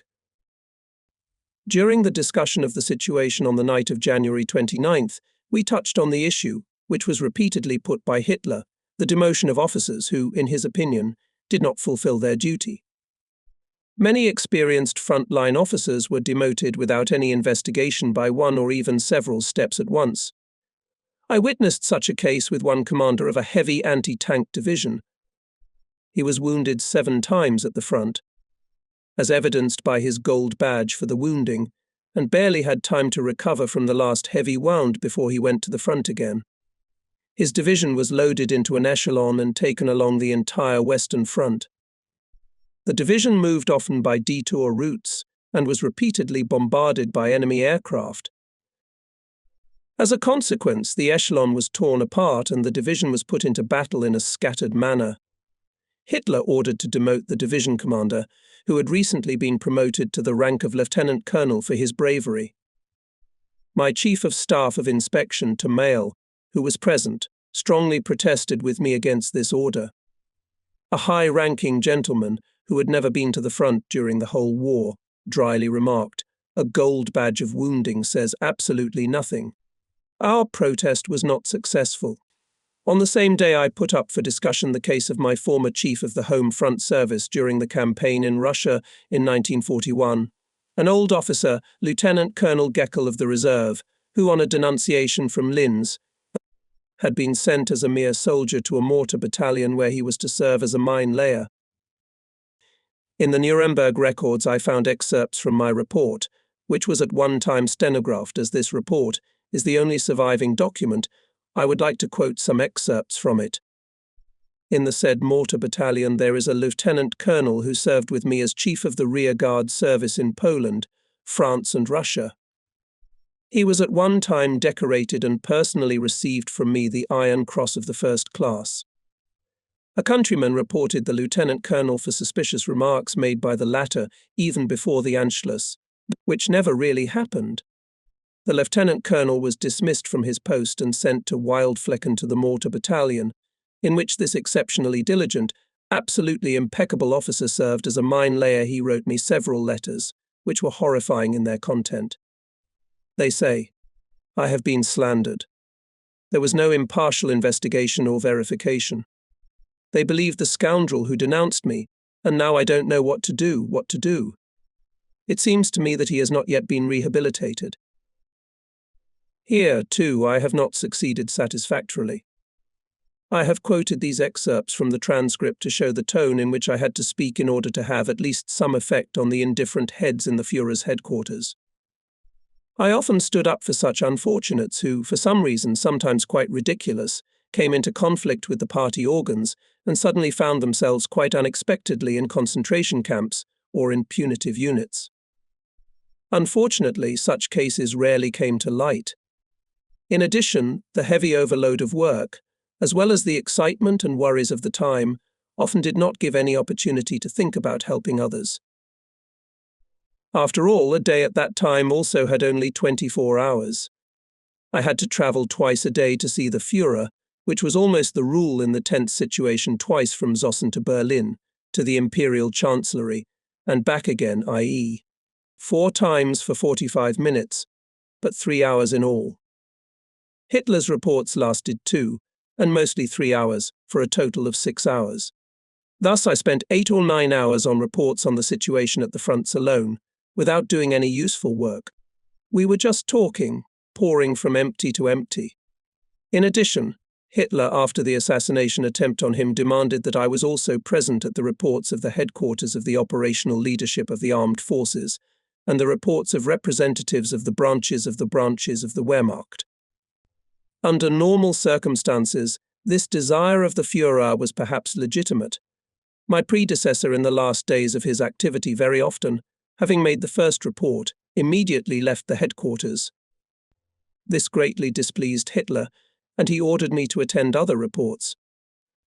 At that time I was severely overworked, so that to listen to several hours in a row mediocre speeches, for example, representatives of the almost paralyzed air and naval forces, was very painful and morally and physically. Hitler's tendency to deliver long monologues did not diminish, even in connection with the deterioration of the military situation of our country, rather the opposite. In endlessly long speeches he tried to explain to himself and others the reasons for our military failures, and he blamed all the blame for these failures on other people, or explained by coincidence of circumstances, never considering himself guilty of anything. On those days in which I had to go to report to the Führer twice a day, I returned to Zossen only in the morning. Often it was not until 6 a.m.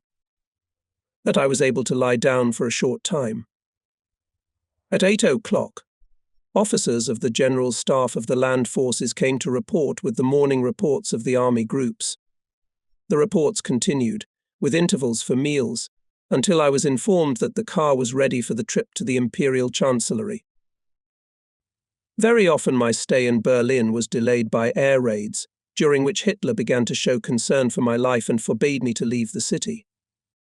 Therefore, very often at the evening report to the Führer I sent my first assistant, General Wenck, to be able to calmly think about the situation or to do business accumulated in Zossen.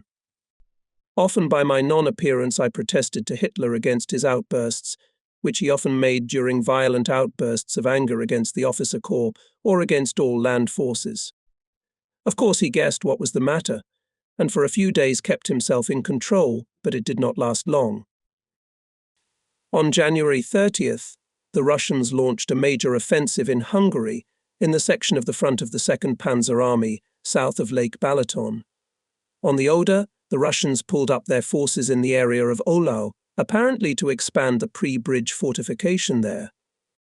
The arrival of new reinforcements was also noted at the pre-bridge fortification near Luben.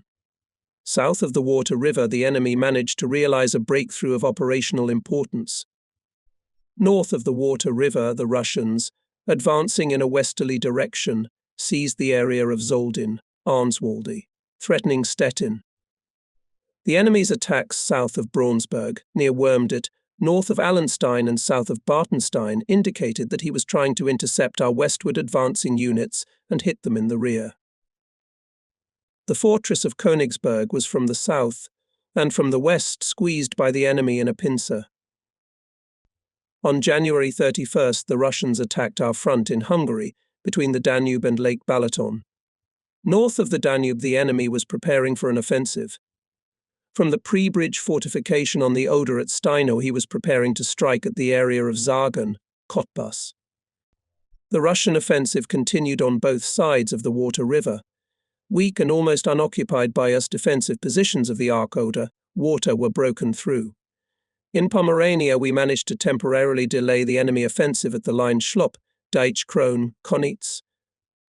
In East Prussia, he was advancing in the direction of Heidelberg.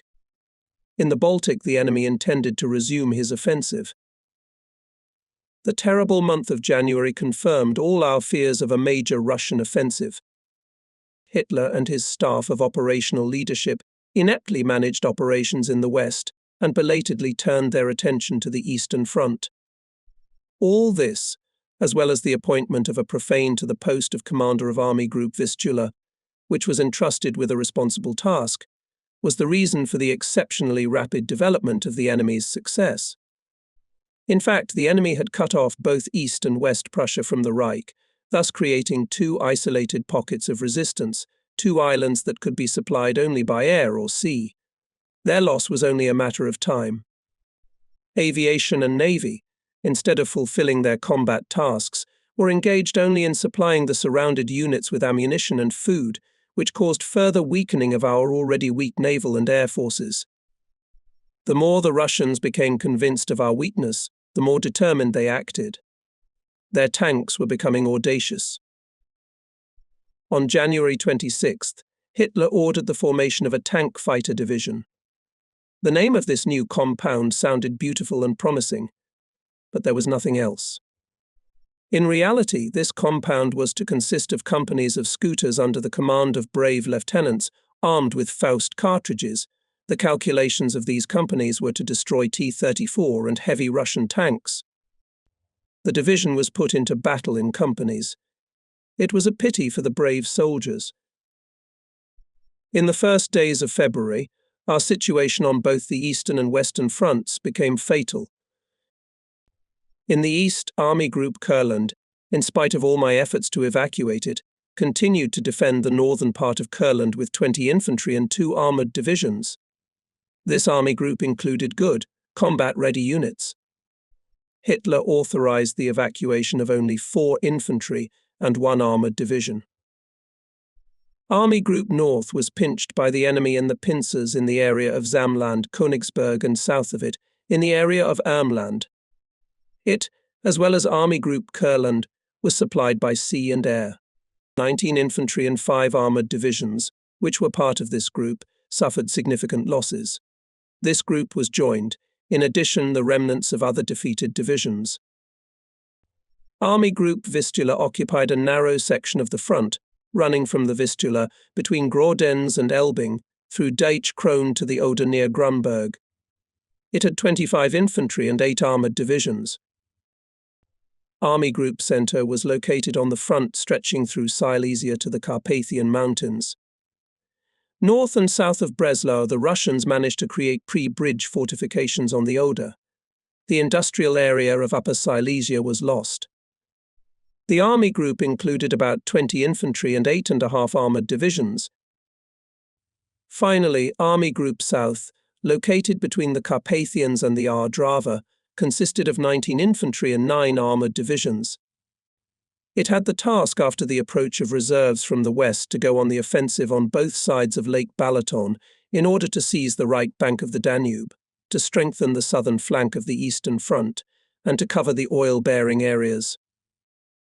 In the west, after the failure of the offensive in the Ardennes, the front line was pushed back and passed along the Maas River, at Dreil, Val-Arnheim, along the Rhine River, at Clèves, again along the Maas River, at Romund, Uren, Schnee, through the Eifel-Sauer Mountains along the Moselle River, Pisport, Remiha, along the Saar River to Saargemunde, Beach, Hagenau, and further along the Upper Rhine.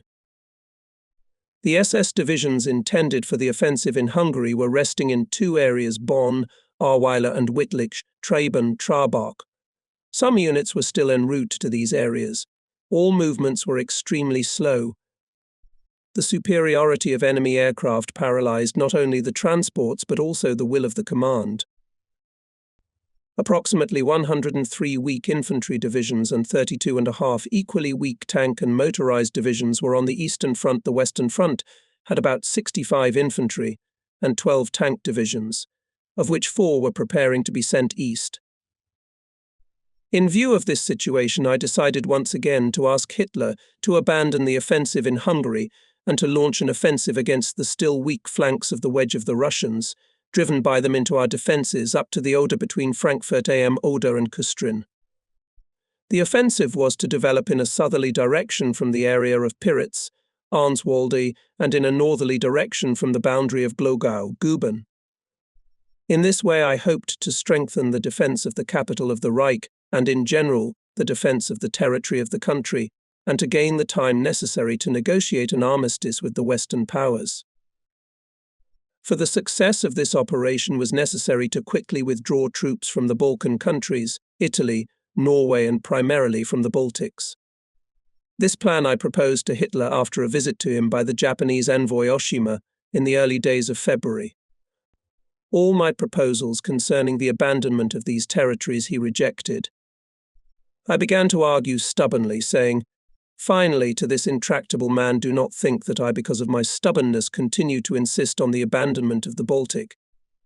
I simply see no other opportunity to create reserves, and without them we cannot defend the capital of the Reich. I am only trying for Germany. Hitler shook with anger. How dare you say such things to me? Do you think I'm not fighting a war for Germany? My whole life is a fight for Germany's interests. The whole left side of his body was shaking as if in a fever. Seeing the terrible attack of rage Führer, Göring took me by the sleeve and took me to the next room, where we drank a cup of coffee for his own comfort. I then had a conversation with Grand Admiral Dönitz, whom I asked almost pleadingly to support me in the matter of the evacuation of our troops from these countries, should I again make this proposal, as a sufficient number of ships could be found for this purpose, if the transportation of large material was abandoned. But that is exactly what Hitler did not want. When Hitler again called me into the office, I raised my voice again in favor of cleansing the Baltic, thus causing a new attack of rage at the Führer. He stood in front of me with raised fists, and my kind chief of staff Tamail dragged me back by the folds of my uniform, fearing that between us began hand-to-hand combat. This dramatic scene did no good for what I was fighting for, the creation of a reserve from the troops in the Baltic. From the conceived plan of attack remained only the idea of a strike from the Arnswalde area in order to defeat the Russians north of the Varga River, to strengthen in Pomerania, and to maintain communication with West Prussia. I had to stubbornly defend the inexpediency of even this limited-in-purpose operation.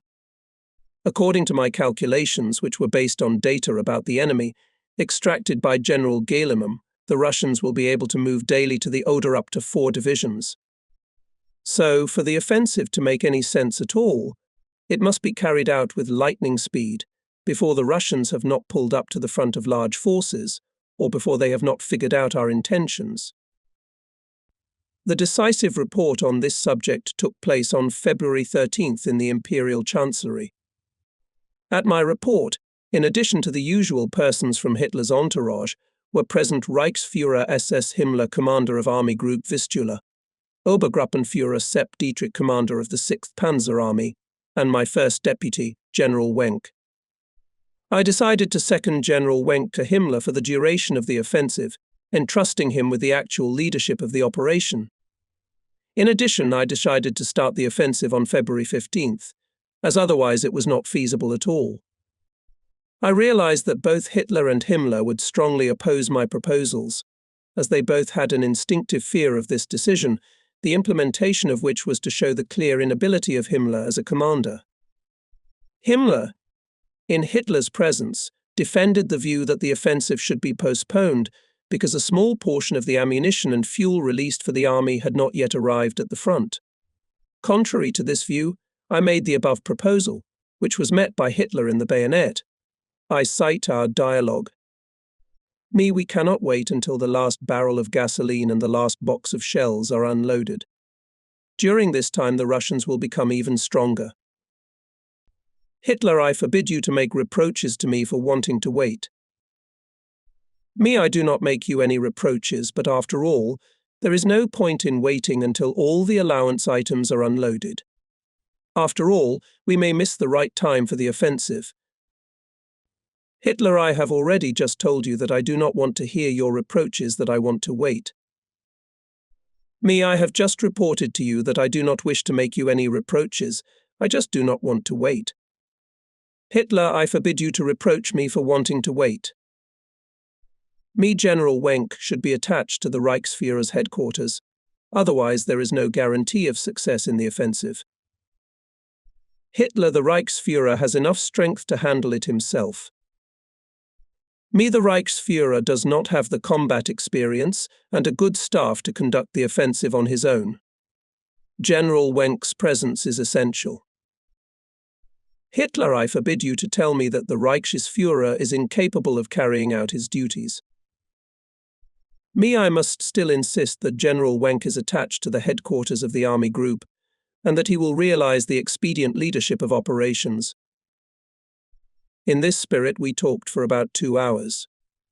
Hitler, with a reddened face, with raised fists, stood in front of me, shaking with rage with his whole body, and completely lost his temper.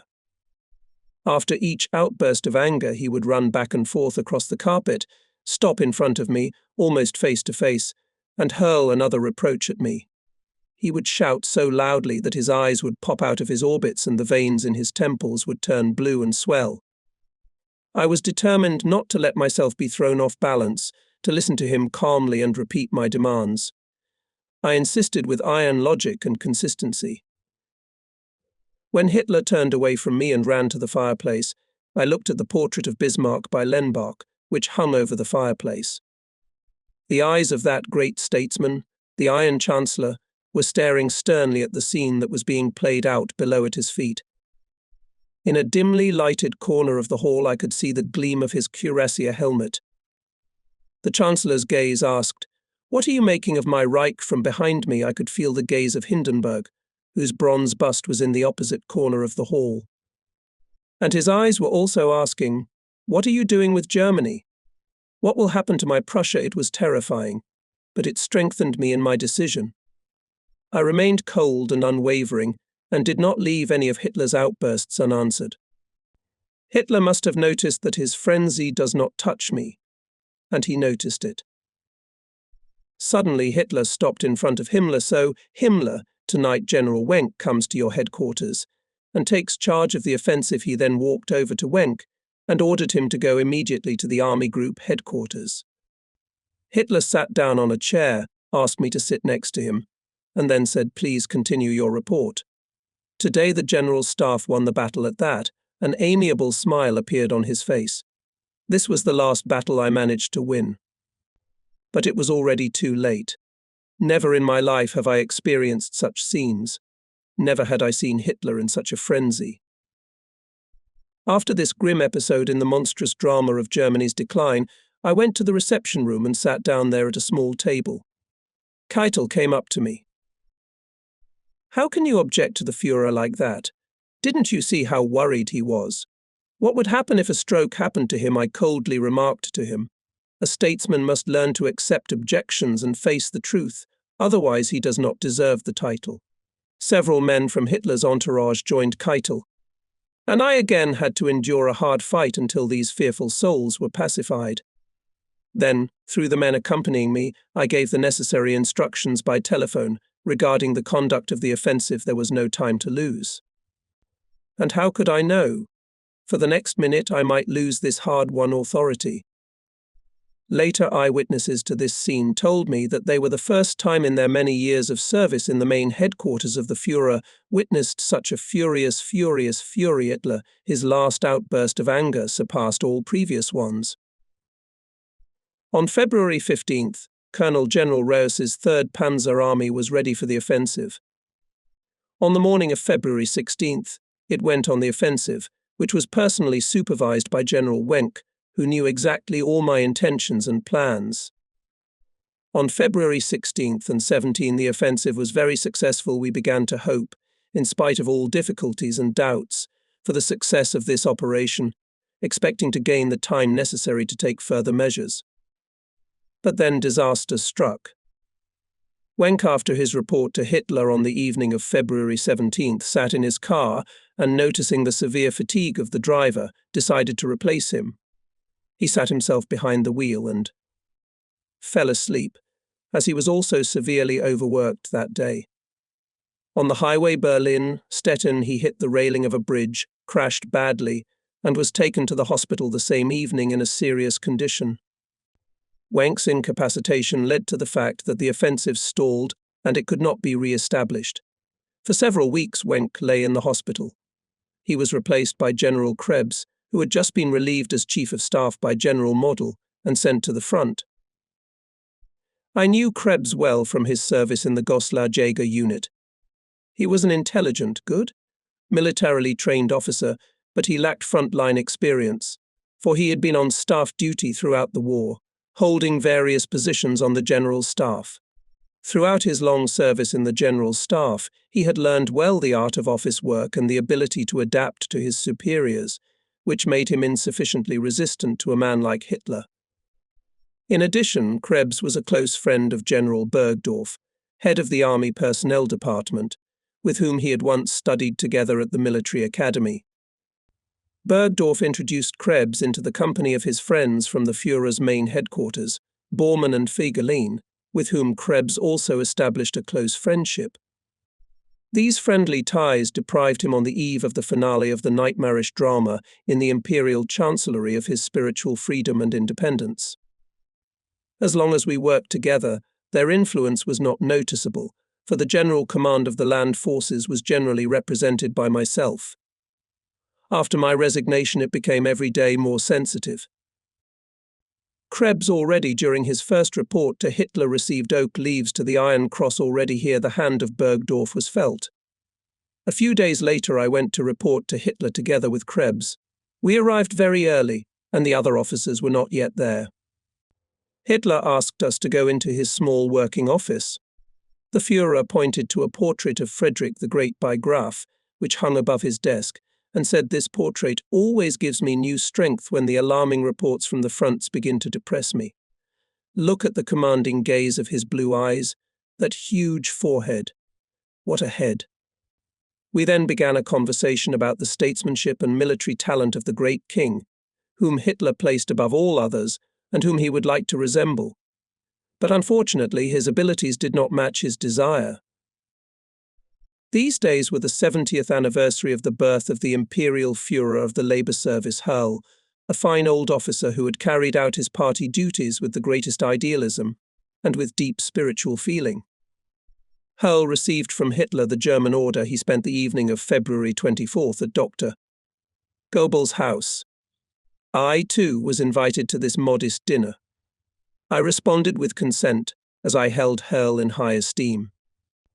After dinner, the usual air raid began.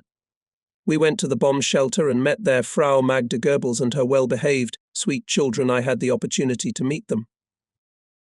While in the bomb shelter, I remembered my conversation with Dr.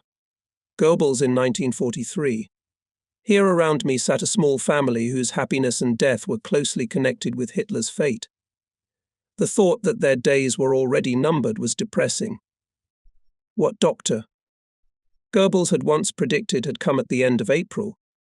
Poor woman, innocent children. In these days, the Hungarian head of state Selassie also arrived in Berlin. Hitler received him in my presence in the gloomy hall of the imperial chancellery. Many valuable things had already been removed from it. The conversation passed sluggishly. The new man made a heavy impression. It was difficult to expect any action from him. He seemed an upstart against his will. We had no more allies.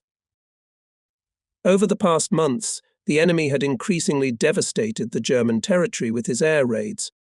Our war industry had suffered greatly. Particularly sensitive was the loss of synthetic fuel factories, on the work of which mainly depended the supply of fuel to our army. On January 13th, the plant in Pellitz near Stettin was destroyed. On January 14th, the enemy bombed oil depots near Magdeburg, Durban, Emen and Braunschweig, the line plants and the fuel and lubricants plant in Mannheim, and on January 15th, the benzene plants near Bochum and Recklinghausen. In addition, the Guide refinery in Denmark was destroyed on January 14th. According to our reports, the Allied powers lost 57 airplanes. During these bombardments, we lost 236 airplanes. Now, after the failure of most of our fuel and lubricant plants, the command had only oil fields in Zistersdorf and in the area of Lake Balaton. This circumstance to some extent explains why Hitler decided to move the main forces that were removed from the Western Front, in Hungary, to hold in their hands the last oil production areas and Hungarian oil refineries, equally important for the production of products needed for armoured forces and air forces. The situation in Hungary, both political and military, was extremely tense. On January 20th, 1945, Hungary concluded an armistice with the Russians and pledged to field 8 infantry divisions against Germany on the side of the Russians. Until the end of January, the Corps of Generals Neering and von Zolken retreated through Kalis. On February 1st at Kustrin, the Russians reached the Oder. They reached the area west of Kulm and Elbing. On February 2nd fell Tory. February 3rd, the enemy bypassed courageously defended Schneidemühl and invaded western Pomerania. On February 5th, the spit of Kurischen was lost. Battles for Frankfurt am Oder and Kustrin began. In Pomerania, the Russians continued the offensive between the towns of Piritz and Deitsch-Krone. On February 6th began fighting for the city of Poznan. At Kustrin, the enemy created a pre-bridge fortification behind the Oder. On February 8th, Russian attacks at Piritz and Arnswalde were repulsed, but fighting in these areas continued for several more days. On February 10th, the enemy began an offensive in the area west of the Vistula River, near the towns of Schwedt and Ardennes. On February 12th, Elbing was lost. Enemy air raids on our refineries continued. Many of our cities were continuously bombed. Berlin was especially hard hit. On February 13th, we lost the city of Schwedt on the Vistula, a large part of the territory of Pomerania, and on the right flank, in Hungary, the fortress of Budapest. On February 15th, we lost Konitz, Schneidemühl and Tuchel. On February 16th, we lost Grunberg, Sommerfeld and Zurau. The enemy surrounded Breslau. On February 18th, the same fate befell Grodens. On February 21st, Dachau fell. Within a few days, from February 17th to 22, Army Group South managed to eliminate the Russian pre-bridge fortification on the River Gron. This success was achieved thanks to the skillful leadership of the commander of the Army Group, General Wheeler, about whom Hitler said after reporting to him the offensive plan, although Wheeler is not a National Socialist, but he is a real man. On February 24th, we lost Poznan and Arnswalde. On February 28th, Schlohau, Hammerstein, Bublitz, Boldenburg in Pomerania, and on March 1st, Niestetten. On March 3rd, Finland declared war on the Reich. On that day, our troops launched an offensive at Lorben in Silesia to seize the railroad, the only highway east of the giant mountains, connecting Berlin with Silesia. Until March 8th, the offensive developed successfully, but it was only of local importance. Already on March 4th, the Russians approached the Baltic Sea at Keslin and Kolberg. Almost all of Pomerania was lost. On March 6th, the Western Allies stormed into Cologne. On the Eastern Front, the Russians were advancing on Stettin. On March 7th, troops of the Western powers broke through our front in the direction of Koblenz. In the east, Grodens fell. The Russians advanced relentlessly through Pomerania. On March 8th, our western enemy managed to capture the Remagen Bridge over the Rhine, which remained intact. We did not have time to blow up this most important means of crossing, because we had no explosives. We lost a very important Rhine crossing.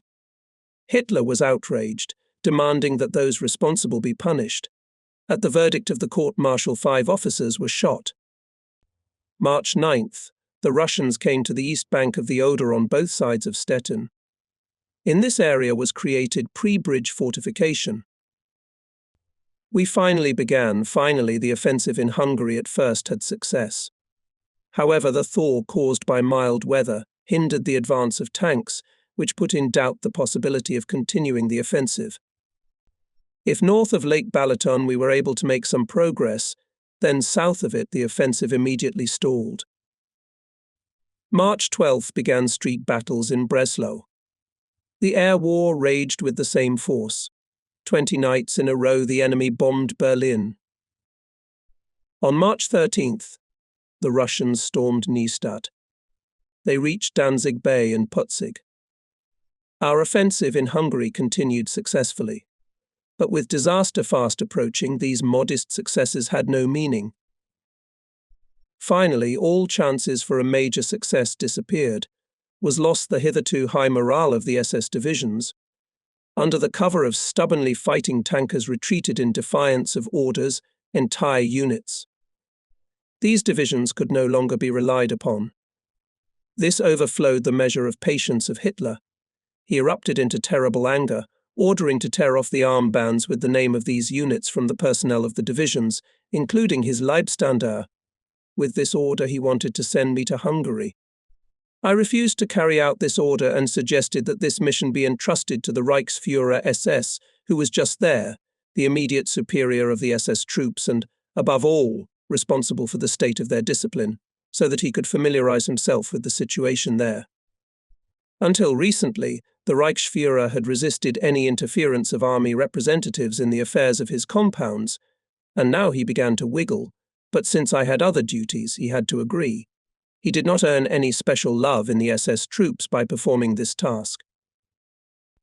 In these anxious days, one night Hitler was visited by Reichsorganisationsleiter Dr. Ley with a new proposal. He advised to form a volunteer corps of former party workers in the Western German states. My Führer, we shall have at least 40,000 fanatically devoted soldiers. They will hold the Upper Rhine and the passes of the Black Forest. You can count on them. Permission, my Führer, to let this select volunteer corps bear your proud name. Adolf Hitler Volunteer Corps. The Chief of General Staff is to deliver us 8000 rifles immediately. Less convinced than Dr. Ley of the significance of this new formation, I asked him to tell me first the number of soldiers actually available, and then I could arm them. Ley remained silent. Hitler didn't say anything either. Apparently, he had little confidence in his Reichsorganisationsleiter.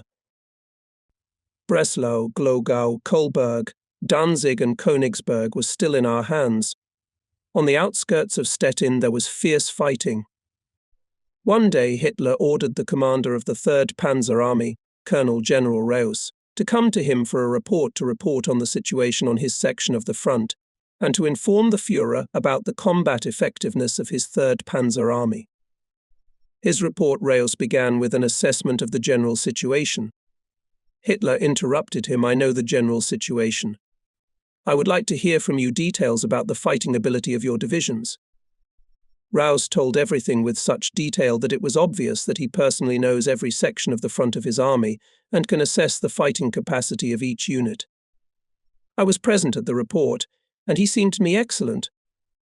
When Reus finished, Hitler silently let him go. As soon as Reus left the bomb shelter of the Imperial Chancellery, in which the report was held, Hitler exclaimed, addressing Keitel, "Jodl and me worthless report." He spoke only of trifles. By his language he is either an East Prussian or a Berliner. He must be removed at once. I objected. Colonel General Reus is one of our best tank generals. You, my Führer, cut him off when he began to report to you the general situation. You yourself ordered him to report in great detail on the fighting ability of his divisions. As for his place of birth, Reus is an Austrian, your countryman, my Führer. Hitler replied, that is excluded. He cannot be Austrian. Jodl intervened in the conversation. No, my Führer, quite possible. He speaks like the artist Moser. May I ask you to think before passing judgment? Colonel General Reus has proved here that he knows the front of his army in every detail, that he can give the most accurate data about any of his divisions. You know that he has fought at the front throughout the war, for which he has awards, that he is, as I said, one of our best tank generals. Hitler remained in his opinion. He was not swayed by my words that we have no surplus of good generals. Reus was removed from his post.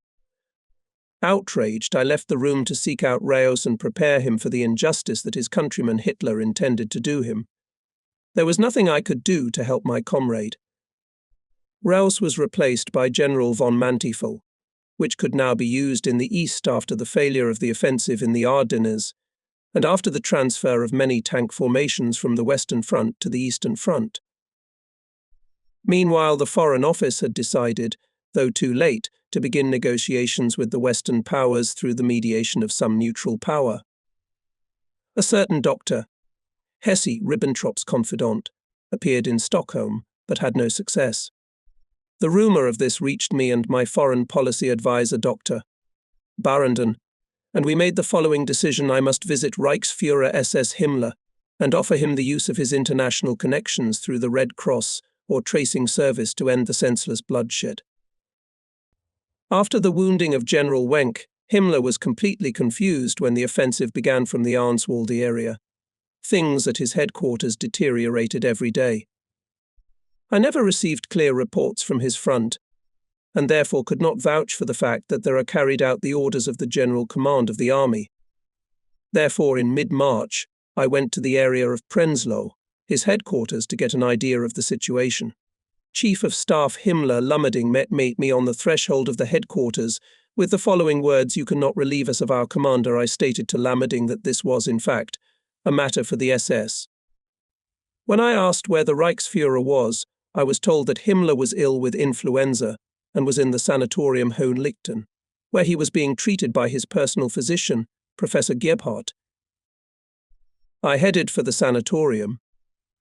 Himmler was feeling tolerably well. I, in such a tense situation, would never abandon my troops because of a slight runny nose.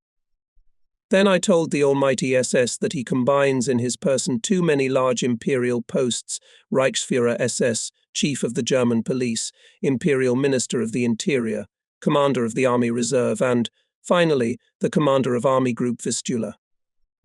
Each of these positions requires a different man, all the more so in such difficult days of war.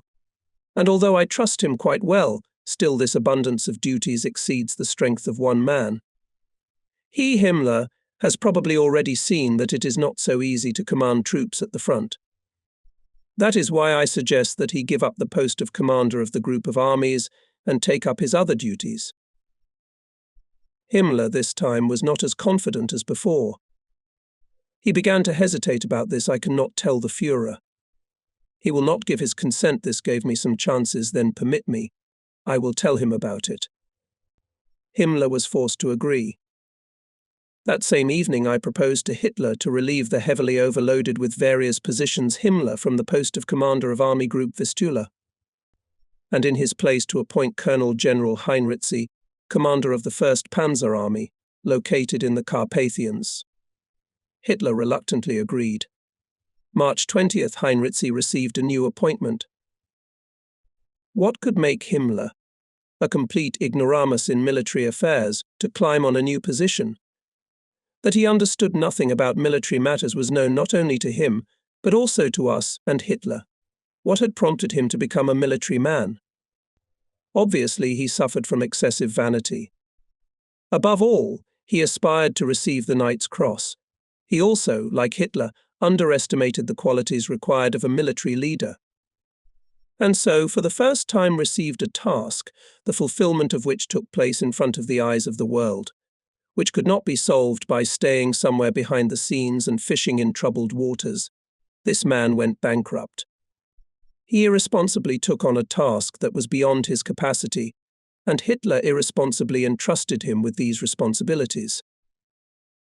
In these days I was visited by Speer, who was increasingly skeptical of the course of current events. He informed me that Hitler intends to blow up at the approach of the enemy all the factories, hydro and power plants, railroads and bridges. Quite rightly, Speer pointed out that this senseless step will lead to mass impoverishment and death of the population of the country, that such a thing has never known world history. He asked for my help in combating this intention of the Führer. I agreed and immediately began to draft an order that listed the lines of defense in the imperial territory and allowed to commit destruction only on the approaches to these few lines of resistance. In the rest of Germany, no destruction was to be made. All installations serving the interests of supply and movement of the population were to be preserved. The next day, with the draft order, I went to Iredell, who also had to take part in its discussion, since the whole Wehrmacht was concerned. Iredell reported this draft order to Hitler, but unfortunately did not involve me in its discussion. Therefore, when we met again the next day and when I asked Jodl about the results of the discussion, he handed me Hitler's order, which demanded exactly the opposite of what Speer and I were striving for. To get a clear picture of Speer's demand, I quote some passages from a report he sent to Hitler on March 18, 1945, wanting to prevent the destruction of bridges and factories. It must be ensured that no one in the conditions of combat operations in the territory of the Empire would have the right to destroy industrial plants, mining enterprises, power stations and other enterprises, lines of communication, means of communication, inland waterways. The envisioned explosions of bridges would cause much more damage to the communication routes than the damage caused by enemy aircraft in recent years. Their destruction means the deprivation of the German people of their vital bases. We have no right ourselves to resort at this stage of the war to destruction that threatens the life of the people. If the enemies want to destroy a people fighting with unparalleled bravery, let the shame of history fall only on them. It is our duty to provide the people with every opportunity for their revival in the future. His attitude to this memo by Speer, with whom I was in full solidarity, Hitler expressed his words: if the war is lost, then the people will die. This fate is inevitable. There is no need to pay attention to the words that the people need in order to continue their primitive life. On the contrary, it is better to destroy it all ourselves, for our nation has proved weak, and to the stronger Eastern nation belongs the future. All those who remain alive after the struggle are inferior people, for the complete ones will die on the battlefield. Hitler made such monstrous statements more than once. I heard them too. More than once I objected to him that the German people would remain and live according to the unchanging laws of nature, even if destruction were committed, that he would by his plans cause the long-suffering people new suffering that could be avoided. In spite of all this, on March 19, 1945, the order for destruction was given, and on March 23, Bormann's order to carry out these destructions followed. The destruction was to be carried out by the Gauleiter, who as imperial commissars were responsible for the defense of the country. The Wehrmacht refused to carry out these orders. Bormann ordered that the population of the threatened areas be evacuated inland, and if it was not possible to evacuate by means of transportation, to force them to walk. The fulfillment of this order would lead to a terrible catastrophe, as no measures were taken to supply the population. Therefore, the military authorities, together with Speer, sought with all their might to thwart the execution of this order. Boulait refused to release explosives, and much destruction was not carried out. Speer travelled around the various directorates and explained the consequences to which the implementation of this order of Hitler will lead. We were not able to prevent all the destruction, but we were able to reduce its size considerably.